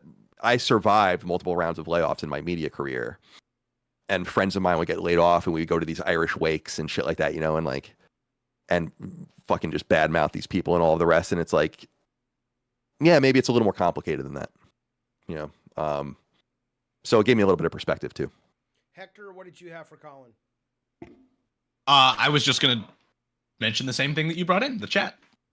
Oh, excellent. Colin, by the way, I started dating somebody new. Would you like to meet her? Okay. I'm sharing her on my screen. She's calling in from where she lives. Do you see her? Where is it? More AI bullshit. He's presenting it in Discord. Also, if you're looking for an associate is. Producer, Jaffe has one who's a free agent soon, I think. Do you see her, Colin? Yeah, I see her. This is your girl? This is my girl. Hey, would you meet Colin? He's a buddy of mine. He's a little off when it comes to politics, but he's a good dude. Could you say hi? Oh, are you shy? What's going on, champ? Why aren't you talking to my friend Colin? God damn it, Maverick. Motherfucker. Would you actually call your girlfriend in real life, champ? You don't know anything, Bukkake. Shut up. You're a whore. That's a little inside joke between both of them. You're a whore, Bukkake. Hey, can you... Colin, what did you think about the Sam Darnold thing? Can you talk to Sam Darnold? Yeah. Oh, sorry. Go ahead. Sorry, champ. Who's Bukkake again? No, Colin is my friend. Say hi to Colin. Hi, Colin. That's all. Hi, weirdo. That's all you have to say to him? He's a very influential person in the world. We can't hear her. Oh. Yeah, we can. I can. You have to click on his stream. Well, he's just another one of your pals, isn't he? Yeah, he's a pal, but he's also, he could have you erased from the internet. So you have to be nice to him. He is the one. Have you ever heard Day Without a Woman? I'm glad you interrupted our fucking sports conversation. That was going pretty well for your fucking AI. You're saying this Colin guy could have me erased from the internet. Anyway, you guys don't appreciate understand that if those things come to life, I will gladly kill them. I am on our side in the future. I'm not. Robot war. I love them all. Anybody? Now, they're taking jobs. They're taking sex worker jobs. Hey, I'll tell you what about the goddamn jobs, though. Seriously, you're talking about metal pipes and cogs and all that shit. I mean, robots are going to be doing that. We're not going to be. You think a company is going to hire somebody that they can pay or buy $20,000? ChatGPT right now is selling $20,000 a month AI agents that have PhD level intelligence, and basically, they're saying within the next 2 years we'll be at a point that anyone who sits behind a computer, their work can be replicated better and cheaper by an AI agent. So, yay! Let's all get into our pods. Isn't it exciting? I'm not saying eat that's the good or bugs, bad. get in the pod. Wait a minute. See, Wally is the future. everyone. I'm not saying that's good or bad. I'm saying that ultimately bringing back manufacturing jobs for Americans isn't really going to matter, because it's not going to be done by people. Because even if we had people that would take, minimum wage to do it, robots are cheaper. Just look at what's happening at McDonald's. McDonald's just announced this week that they're going all in with ChatGPT and OpenAI to make their restaurants more efficient. Anyway, who else has something for Colin Moriarty? Yeah. So Sam, you brought up Sam Darnold. Just real quick. Yeah. I actually tweeted at the Jets when a couple weeks ago, just as a joke, because I was like, I was like, what to do, and it was a picture of him, because I thought he would have been an interesting option, but I actually love the Justin Fields signing, and it's cheap, $20 million a year, $30 million guaranteed. We have cap problems because of Rodgers for the next 2 years. We have a lot of dead money, so the Jets are unusually young. I don't know if people have been seeing some stories that have been going around about that, but They seem like, I'm not hopeful. It would be stupid to be hopeful at this point about anything to do with the team, but I think they're in decent shape, and I was glad to see Darnold land in the NFC, so we don't have to really deal with him, or stay in the NFC, I guess I should say, so we don't have to deal with him. Having him as our quarterback was great for the season until right at the end when the games really fucking mattered and he just shut down. Yeah, agreed. He hurt himself definitely in those games. Does that even work? Yeah. Oh, did you know? Speaking about being a Jets fan, the Vikings, and I'm a Vikings fan clearly, are the longest running team in all of sports that have not won a championship. Yeah, I would still rather be in your guys' position though, because at least, like, we won a Super Bowl when my dad was 19. My dad's 75 now. I was long not born. It's like, it wasn't our championship. We're kind of in the same position, but you guys have been so much more competitive and interesting, Yeah. Like, I would just kill for like just any sort of interest, and anything interesting happening after November would be. I think the Vikings are stupid for letting Darnold go. I do too, actually, but they should have at least. We couldn't afford 3 years, $150 million. No way. Something. Yeah, but you could have tagged them. Like, you're really gonna put all your fucking hope in a rookie quarterback who just got injured last year? Like, hey, the coaches love him, man. I don't know. I'm really not all that comfortable with it either. Like, I would have. I do think 3 years for 150 is high, but I do wish he would have stuck around. Jaffe, you're really low. You're really low, Jaffe. Yeah, well. Yeah, your fucking low T voice isn't coming out of the mic, bitch. Turn it up. Bitch, why don't you go fuck Colin? It's clear you want him as a Valentine this year. Just sit the fuck down, you fucking. What is that all about? I don't know. Yeah, what the fuck? I don't know. That ain't me, baby. Now it's because you were messing with that bot. Yeah, you're not on locale right now, Jaffe. True. Shut up, bitch. Listen. I was going to say projecting, but it is interesting to me that you're saying $20 million is cheap, and then in the very same conversation we're talking about all the financial injustices in America. It's like I don't deny people what they can get, but it is crazy that it's almost like we're multiple personality. On one hand, it seems vulgar that's where we have been trained to place our value, on people who can play a sport really well. And I'm not saying I like sports, actually. I'm not saying it's a bad thing necessarily, but it's like we just toss off these numbers, or this actor's getting $30 million to do this movie, and it's like, you've got a lady who's working 3 jobs giving out free waffles, and yeah, no, I totally agree with you. I mean, my wife and I often remark that, where I'm like, quarterback of which quarterback signed the recent extension for like 300? Oh, Josh Allen was the one who did it. The Buffalo Bills QB signed an extension for $330 million, $330 million with $250 million guaranteed. And I was like, dude, what the fuck? Yeah. Like, so I totally agree with you. But just to be clear, like Jaffe, for perspective, because you're not a sports fan, when people throw those numbers around, it's within the confines of where it fits within the salary cap. So right now, each NFL team could spend $279 million a year. So it's very relevant how much each player costs, and you're kind of throwing the numbers around for that reason. In other words, you're externalizing what it actually means. You're not thinking about anyone actually getting paid that money. You're just thinking like how does it fit within how much money we have to spend? Right, but he does actually get paid $20 million, right? Like that's a yearly salary.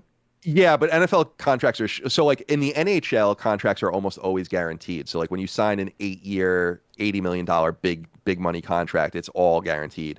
In the NFL, the big numbers are like what the total contract is in the term, and then like what the guaranteed money is. So the person making $20 million a year only has $30 million guaranteed, which means they can basically cut him next year and pay him $10 million. Got it. But not pay him the full amount if they don't want to. Interesting. And that's to manipulate the salary cap, right? So you're flexible in that way. I hate humanity, Colin. We're just greedy fucks. We have to fix. No, you're absolutely right, dude. Like I totally when I talk think of these numbers, it's totally externalized. It's like, oh yeah, he's making $25 million this year. I know, and I don't. I'm actually am a sports fan. I like sports. I like people getting. I'm torn. I think most people are. You probably are as well. Which is you probably like the fact that people can get what they can get. Because that's capitalism. It's the free market. There's something that is good about that. And it's also fundamentally cruel to a lot of people, right? And it's what I think is so interesting, what I love to think about is that certainly, I mean, there's that whole, the haves and have-nots like we talked about, but also the haves and the have-mores. Like in an NFL locker room, there's a person making $600,000 a year. And he's the poor There's guy. a person that's like getting cut constantly who's making like $10,000 a week. Yeah. And then like 3 lockers down, there's the guy with $40 million guaranteed. And it's so interesting to me like that dynamic exists as well. What you'd be interested to hear, Jaffe, is that like having a salary cap and all of the rest is actually considered like the conservative thing. There's a big wing of sports fans and NFL fans that think that like players should actually be able to like that there should be like super free agency, that players should be able to get maximum amounts of money, that teams should be able to spend whatever they want, much like Major League Baseball. And you'd see those numbers go way up. If everybody got just as an experiment, like the president's salary, if everybody on the team got $250K, obviously, I mean, what else are these people going to do anyway, right? $250K to play football, it's not bad, right? And you got lifetime medical insurance, that was guaranteed. Do you think what do you think would happen to the NFL? Obviously, I mean, in the long term, like 10 years from now, if that became the standard. There would probably be another league. Yeah, right? Like I don't know if anybody I think the players play. would play in it somewhere else. Yeah. Yeah, a lot of those dudes spend a lot of money on like the upkeep of their bodies because they go through like multiple car crashes a game, like $250K in the medical system here. I don't know if that would cut it for them. Fair enough. All right, well, that's all I got. Anybody else got a final word or thought or question? Or in the case of Bukkake, come on for Colin? What? Dude, I have never seen such slavering over another human. Like, please pick me for the dance, Bukkake. You're goddamn right. You goddamn right, Warped Eye. He sees it. We're students of psychology. We know how this works. Colin, we're not. I got one more question. You. Yeah. Colin, what do you think of women and getting sexually harassed in the gaming industry? I mean, I think it would be horrible He's anywhere. all for it. I mean, what are you talking about? Obviously, I know he's not going to say that, but I mean, is he aware of instances of it, and how does how it like it with friends of his, and how does he feel towards the fact that it's really not addressed at all? Jeez, put down the bottle, buddy. Well, no, I don't have. I mean, you hear things about things that are public about like things that people have accused other people of. Chris Avallone, I think, was the most recent thing where that kind of like he ended up countersuing the claimants or whatever. He's a writer in the he wrote like a bunch of games that people love. Yeah, I think.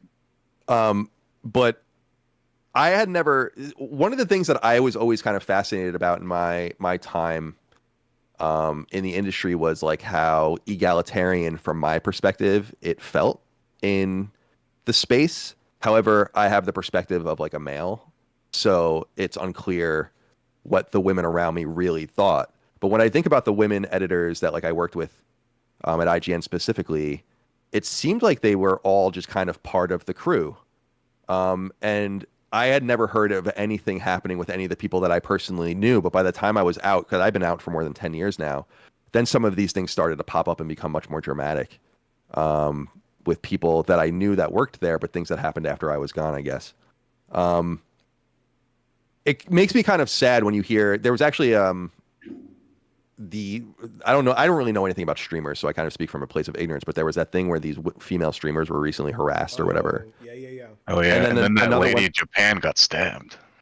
Right, and then the redheaded streamer also had like a person like try to break into her house or something, and like, oh yeah, right, and her husband like shot at them or something. It's like, wow, this is fucking crazy. Like, this does need to be addressed I mean, it needs to be addressed societally, and I think it is, and I would like to think that things are steadily improving, but you hear stories like this and you're like, why would people even be comfortable doing this to someone, especially when they're filming it and everything? It's like, so you think that the person maybe is crazy or something, but it seems like things are like kind of just generally societally devolving a little bit, like where things seem to be getting better criminally, like things seem to be more on the up and up. You think about like the early to mid 90s in New York City and how bad it was, and then Giuliani came in and things started to slowly improve, as an example of like this idea that, oh, we're in the 21st century and we're kind of like post crime in some way. And well, the fact that it's filmed is counterbalanced. It's counterbalanced by the fact that they're then getting attention. So right. Yeah. Well, it's like, yeah, I guess there's a whole genre of streaming too, and I don't watch streaming at all. It's not my thing, but I know that the South Korean government just like went after one of these streamers that basically goes over there just to kind of grief people or whatever. Somali. Yeah. Right. And I'm like, so there's like an attention economy to this, no doubt. But it's kind of just a bummer that, like, I don't know. Imagine it's like the picture of like the sci-fi picture of like the world if something, and it's like the picture of like the beautiful sci-fi city with like flying cars and shit. And it's like, why can't we all just be normal and like live in a society like that? Live in like a place where it's like there's always like these fringe elements that do weird shit to people, So we're trying to get there, step by step. Yeah, it was certainly, and like so, yeah. The gendered violence and harassment is like one aspect of like this wider array of like of insanity that is probably cultivated by TikTok and things like that, and I don't know. I mean, to be fair, it does all to me go back to class. These people are like, oh, we can make a lot of money by doing this, and we do this well, and no one else is giving us fucking jobs, and I don't want to work 3 jobs, so I'll do this, right? I mean, it's, Yeah, I mean, I don't blame anyone. No, I know. Like, I'm just saying that I think, things rise up to fill the need, and unfortunately, there's a lot of need. So. Yeah, that's a good point. I mean, and there's all sorts of different kinds of content and people making good money on all sorts of things that are much more like what you would consider virtuous or whatever. Sure. But, the other thing is like in my time in the industry, like I was just pretty, I don't want to say antisocial, but like the joke was I've been to a bunch of E3s. I've been to, I don't know, 10 or something like that. And I have never gone to an E3 party one time. Yeah. Like I've never like gone, like I'm just not much of a socialite. So what the vibe was like, with different people in the industry and stuff, like even out there more in the real world, I probably wasn't really very aware of, to be honest. So I'm not even sure I'm like a great person even. I mean, I've seen I saw a little bit of it, but not a lot, but that doesn't mean it's not there. I'm sure there's, I tend to believe it when I hear it. But I didn't see a lot of it, but I'm like Colin, I wasn't out there in the world where I would see a lot of it. I was focused on the work, and that was pretty much like what at E3, for instance, like or when I was at Gamescom or Tokyo Game Show, like I basically would just go to the show and like have appointments, and then I would just write, right, and then I would like go to bed, and then I would do that for a few days, and then I would leave. So to me, I couldn't even fathom doing that, but having to do the work you were supposed to do. Like I was like, I have to somehow operate. I can't be hungover. And I know of a very, very, very big Sony executive that sort of had a handler because when that individual would take in the alcohol, he would get very handsy. And Interesting. And that became well known enough that there was a lady with this person at all times, pretty much in those situations, to kind of like, okay, it's time to go upstairs, time to go to bed, you know, kind of.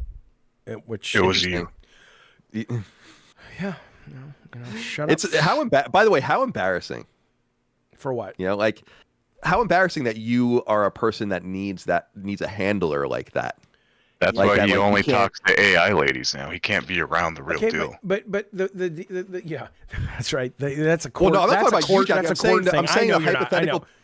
I know, the but person that's you're the discussing. I know, but it's almost weird because this is what the problem is, and I hate to keep beating a dead horse, but it really is something I think about a lot clearly, which is capitalism runs everything and it will bend over backwards to make sure the money keeps coming in. So if you've got an executive X, that is making that company a shit ton of money with their decisions, they, you know, and that person happens to have a drinking problem, which a lot of people do, and they don't have it under control. What are they going to do? Fire the person? Or they're going to, oh, let's put this $40,000 a year handler on them and we'll keep the money rolling in for the stockholders. I mean, you know, that's even more embarrassing, right? Is that... Yeah, that's true. But I don't know. I don't know how to fix it. I just...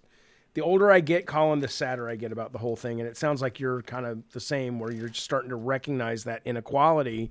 And you can't, you know, it's almost like a financial privilege that you have the time to think about it, right? I mean... Certainly. I mean... When you're in the hustle, you're in the hustle. But when you can step out of it, you're like, oh my God, what have we been doing?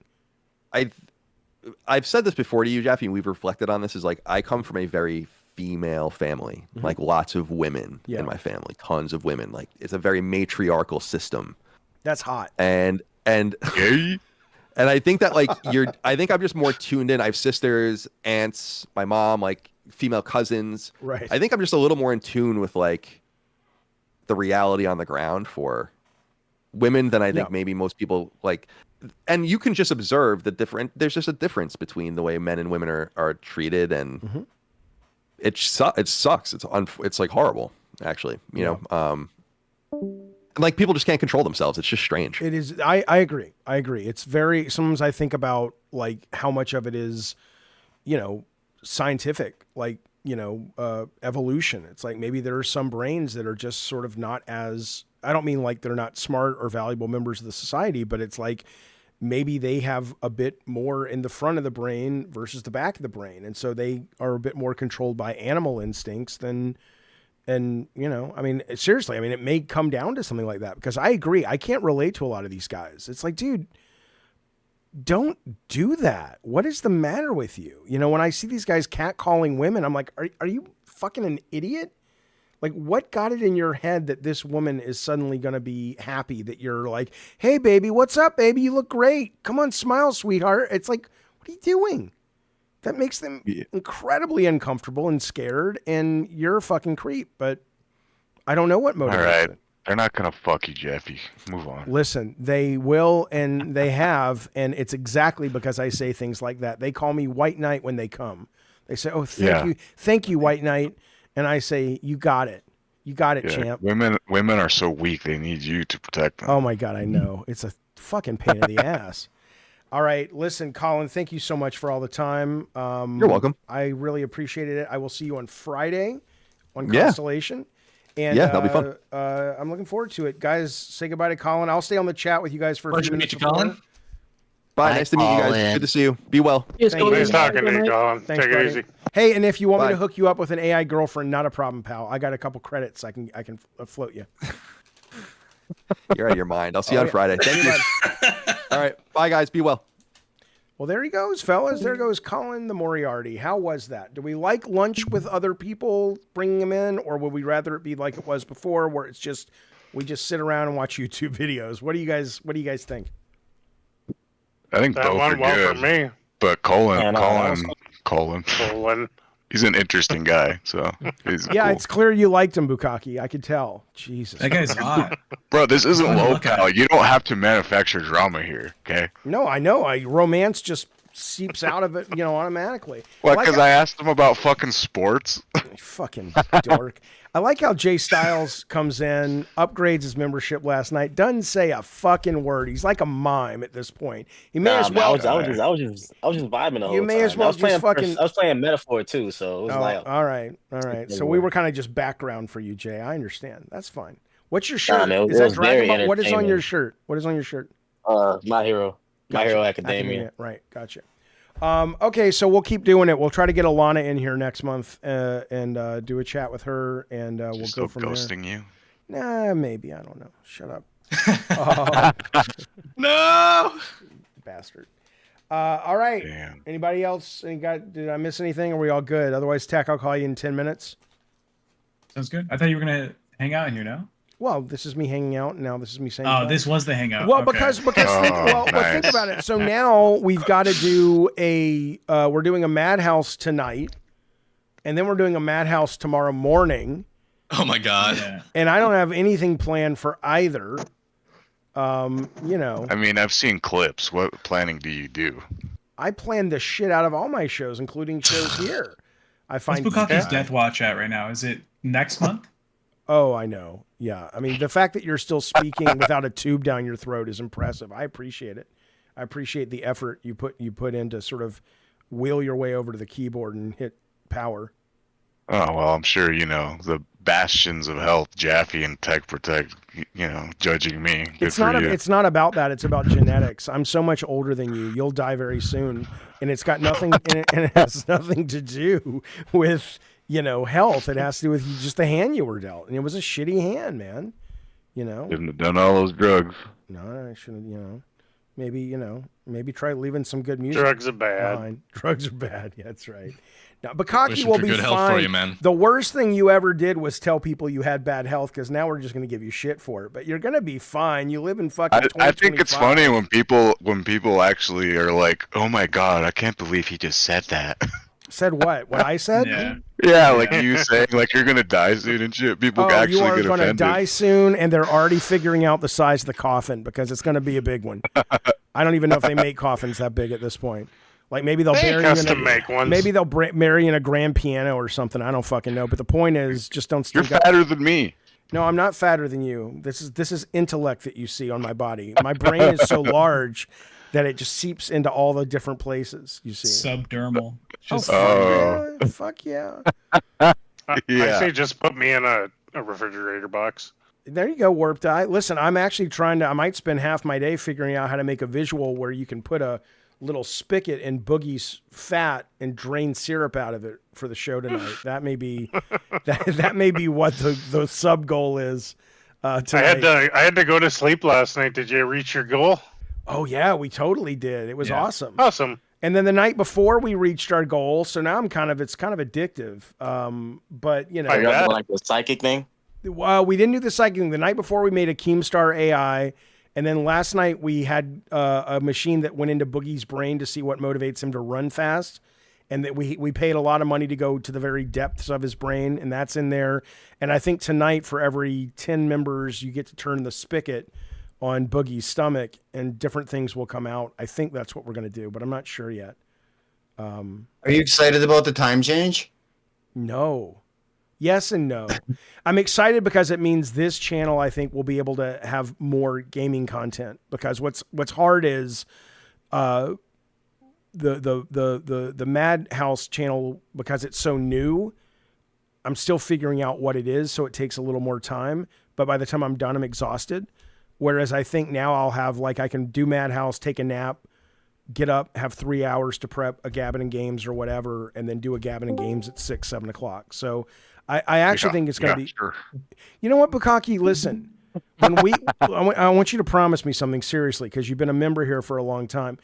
When we try to reach you through the Ouija board when you're dead in a few months, I need you to come through with say something very clear, like "fuck you," and we'll know. It's Bukaki, right? Could you do that for us, you fat fuck? Bro, I'm gonna be getting so much ghost pussy. I'm not gonna have time for that. What dead woman do you want to hook up with when you get to the afterlife? What's the first dead woman? If she wants you, we'll sign up. He's gonna kill.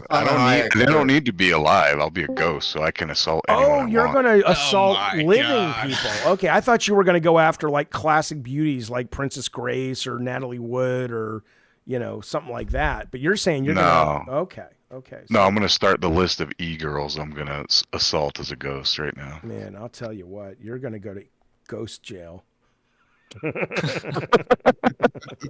There's like a terrible 80s high concept comedy in that, Ghost Jail. I'm sure it's been done. I guess it's called Ghostbusters, Jaffe. Shut the fuck up. All right. I'm off. Thank you guys. Thanks for the support. Thanks for hanging out. I will see you guys soon, hopefully, on a stream tonight or tomorrow or whenever our ships pass. Shut up, Jaffe. All right. Hey, can I give you a tip? Oh Lord, just the tip. Yeah, when you bring somebody on, have a conversation with them beforehand so they don't say I'm a pedophile as the first sentence. Hey, that's P Turtle, and he didn't say he's a pedophile. He said the P stands for it. He says the P stands for the word pedophile, which is very Dude, different. he couldn't have started out any worse if he had tried. Oh, I think he did try. Dude, I don't. Do you have the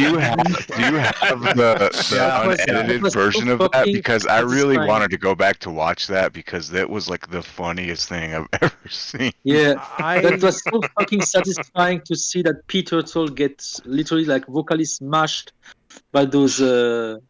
That universe is so fucking not what I thought it was, because I thought it was going to be basically modern day. Sort of View Askew-verse, like Kevin Smith stuff. I thought it was going to be a bunch of 22-year-old dudes sitting around drinking beer, smoking pot, and all this shit. And it's a bunch of fucking it's a bunch old of 45-year-old cat lady bitty women that are, and I'm just like, oh shit. They did a poll a couple months ago, Jaffe, and I think they're 78% liberal. Yeah, but how does he get so many women watching that show and being such? Well, that's all the free time. Did Tech Protect lose the facial hair from the low T, or what the fuck happened, dude? I shaved it. Also, my T's higher than yours, dog. Your T's in the ground. I can't call him Mustachio anymore. I mean, I don't know about that, brother. I think the minute the Bukkake's T saw his kidneys, they left in the piss. I'll donate my tea to Tech Protect when I die, so he can be a man. I literally have been taking like fucking keeps, like hair loss, because I had such high T, my hair was falling out for like 5 years. My T levels are high, and now as a flex, it's like an uncomfortable level of fucking T. Like the women results should be scared to smell there the sweat. is no uncomfortable level otherwise. of fucking T. My sweat produces such manly pheromones. You look like a fucking girl, Tech Protect. You look like a thumb with a fucking scribbled on face. Yeah, you look like the it's guy a who tried to masculine assassinate thumb. Donald Trump. It's not a masculine. It's a masculine thumb. You would lose every thumb war you play. Look. Maybe you ever play that game where you two thumbs and you go like this? Did you ever see that movie? You probably didn't because it's old. In the 80s, there was a movie called Can't Buy Me Love about a guy who rented a girl to be his girlfriend so his social standing would climb. I just want you to know that's what Sarah's doing. Every month. Is that why you feel better? You're right. Is that why you feel so safe with him dating your daughter? Oh my God, yes. He's not a threat because of the low T or what? Oh, it's totally that. I mean, I would be more threatened if she was dating like a castrato from the goddamn opera, right? I mean, I'm so glad. Damn. I'm just glad. What's that? That's a deep cut. I don't know if many people are going to get that reference. I'm a very smart guy. You have to be really educated. It means they cut their balls off so they could sing. Yeah. You know that I met an actual. Speaking of, what's up, Ludo? What? Do you know that I actually met an actual castrato from the opera? I did know that. Everyone knows that, Ludo. The Phantom? Yeah. So the guy was a big guy, but he had a little voice, right? A little voice like. That was I thought you were a castrato, Ludo.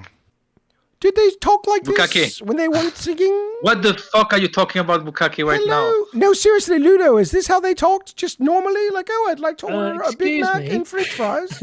I thought you were a French lady at first. I'm just going to say one thing right now. No, I'm asking you a real fucking question. Is that, how did they talk? Like a normal voice? Like what? Yeah, that's what I'm saying. Like the guy talked like that. Like what? Like what you just talked. Like this. Just right now. Like Mickey Mouse. Yeah. And he Yeah, Mickey Mouse. intentionally cut his balls off to be in the opera, or no? What? I mean, I don't understand. It was they did that since he was I think he was like 8. Did he lose his... 8 years old? And he did he lose his testicles in an accident? Well, in Italy, he was Italian, right? They literally like burned his, plunge his testicles. Oh, that's burn them. Burn and kind of stuff. Like, that's weird. Yeah. Why did they get rid of them? Because they wanted him to be an opera singer. Yeah, they have to still be at young age to be able to retain their younger voice. So yeah, at that age. And people think what's going on in Viadri's house is weird. Jesus Christ, man! You fucking French. You fucking French people. Hey, I'm not, bro. I'm Italy, not like Italy. I'm sorry. not advocating this kind of shit, right? I'm just like saying what the guy told me. Shut up, Gina. That's what you get when you don't turn on your mic, champ. Yeah. All right. Well, I am going to go prep a show, but thank you guys seriously. Tech, I'll call you in a little bit. And fuck you. I can't help but be racist. It's true. You goddamn right, Rob the mod.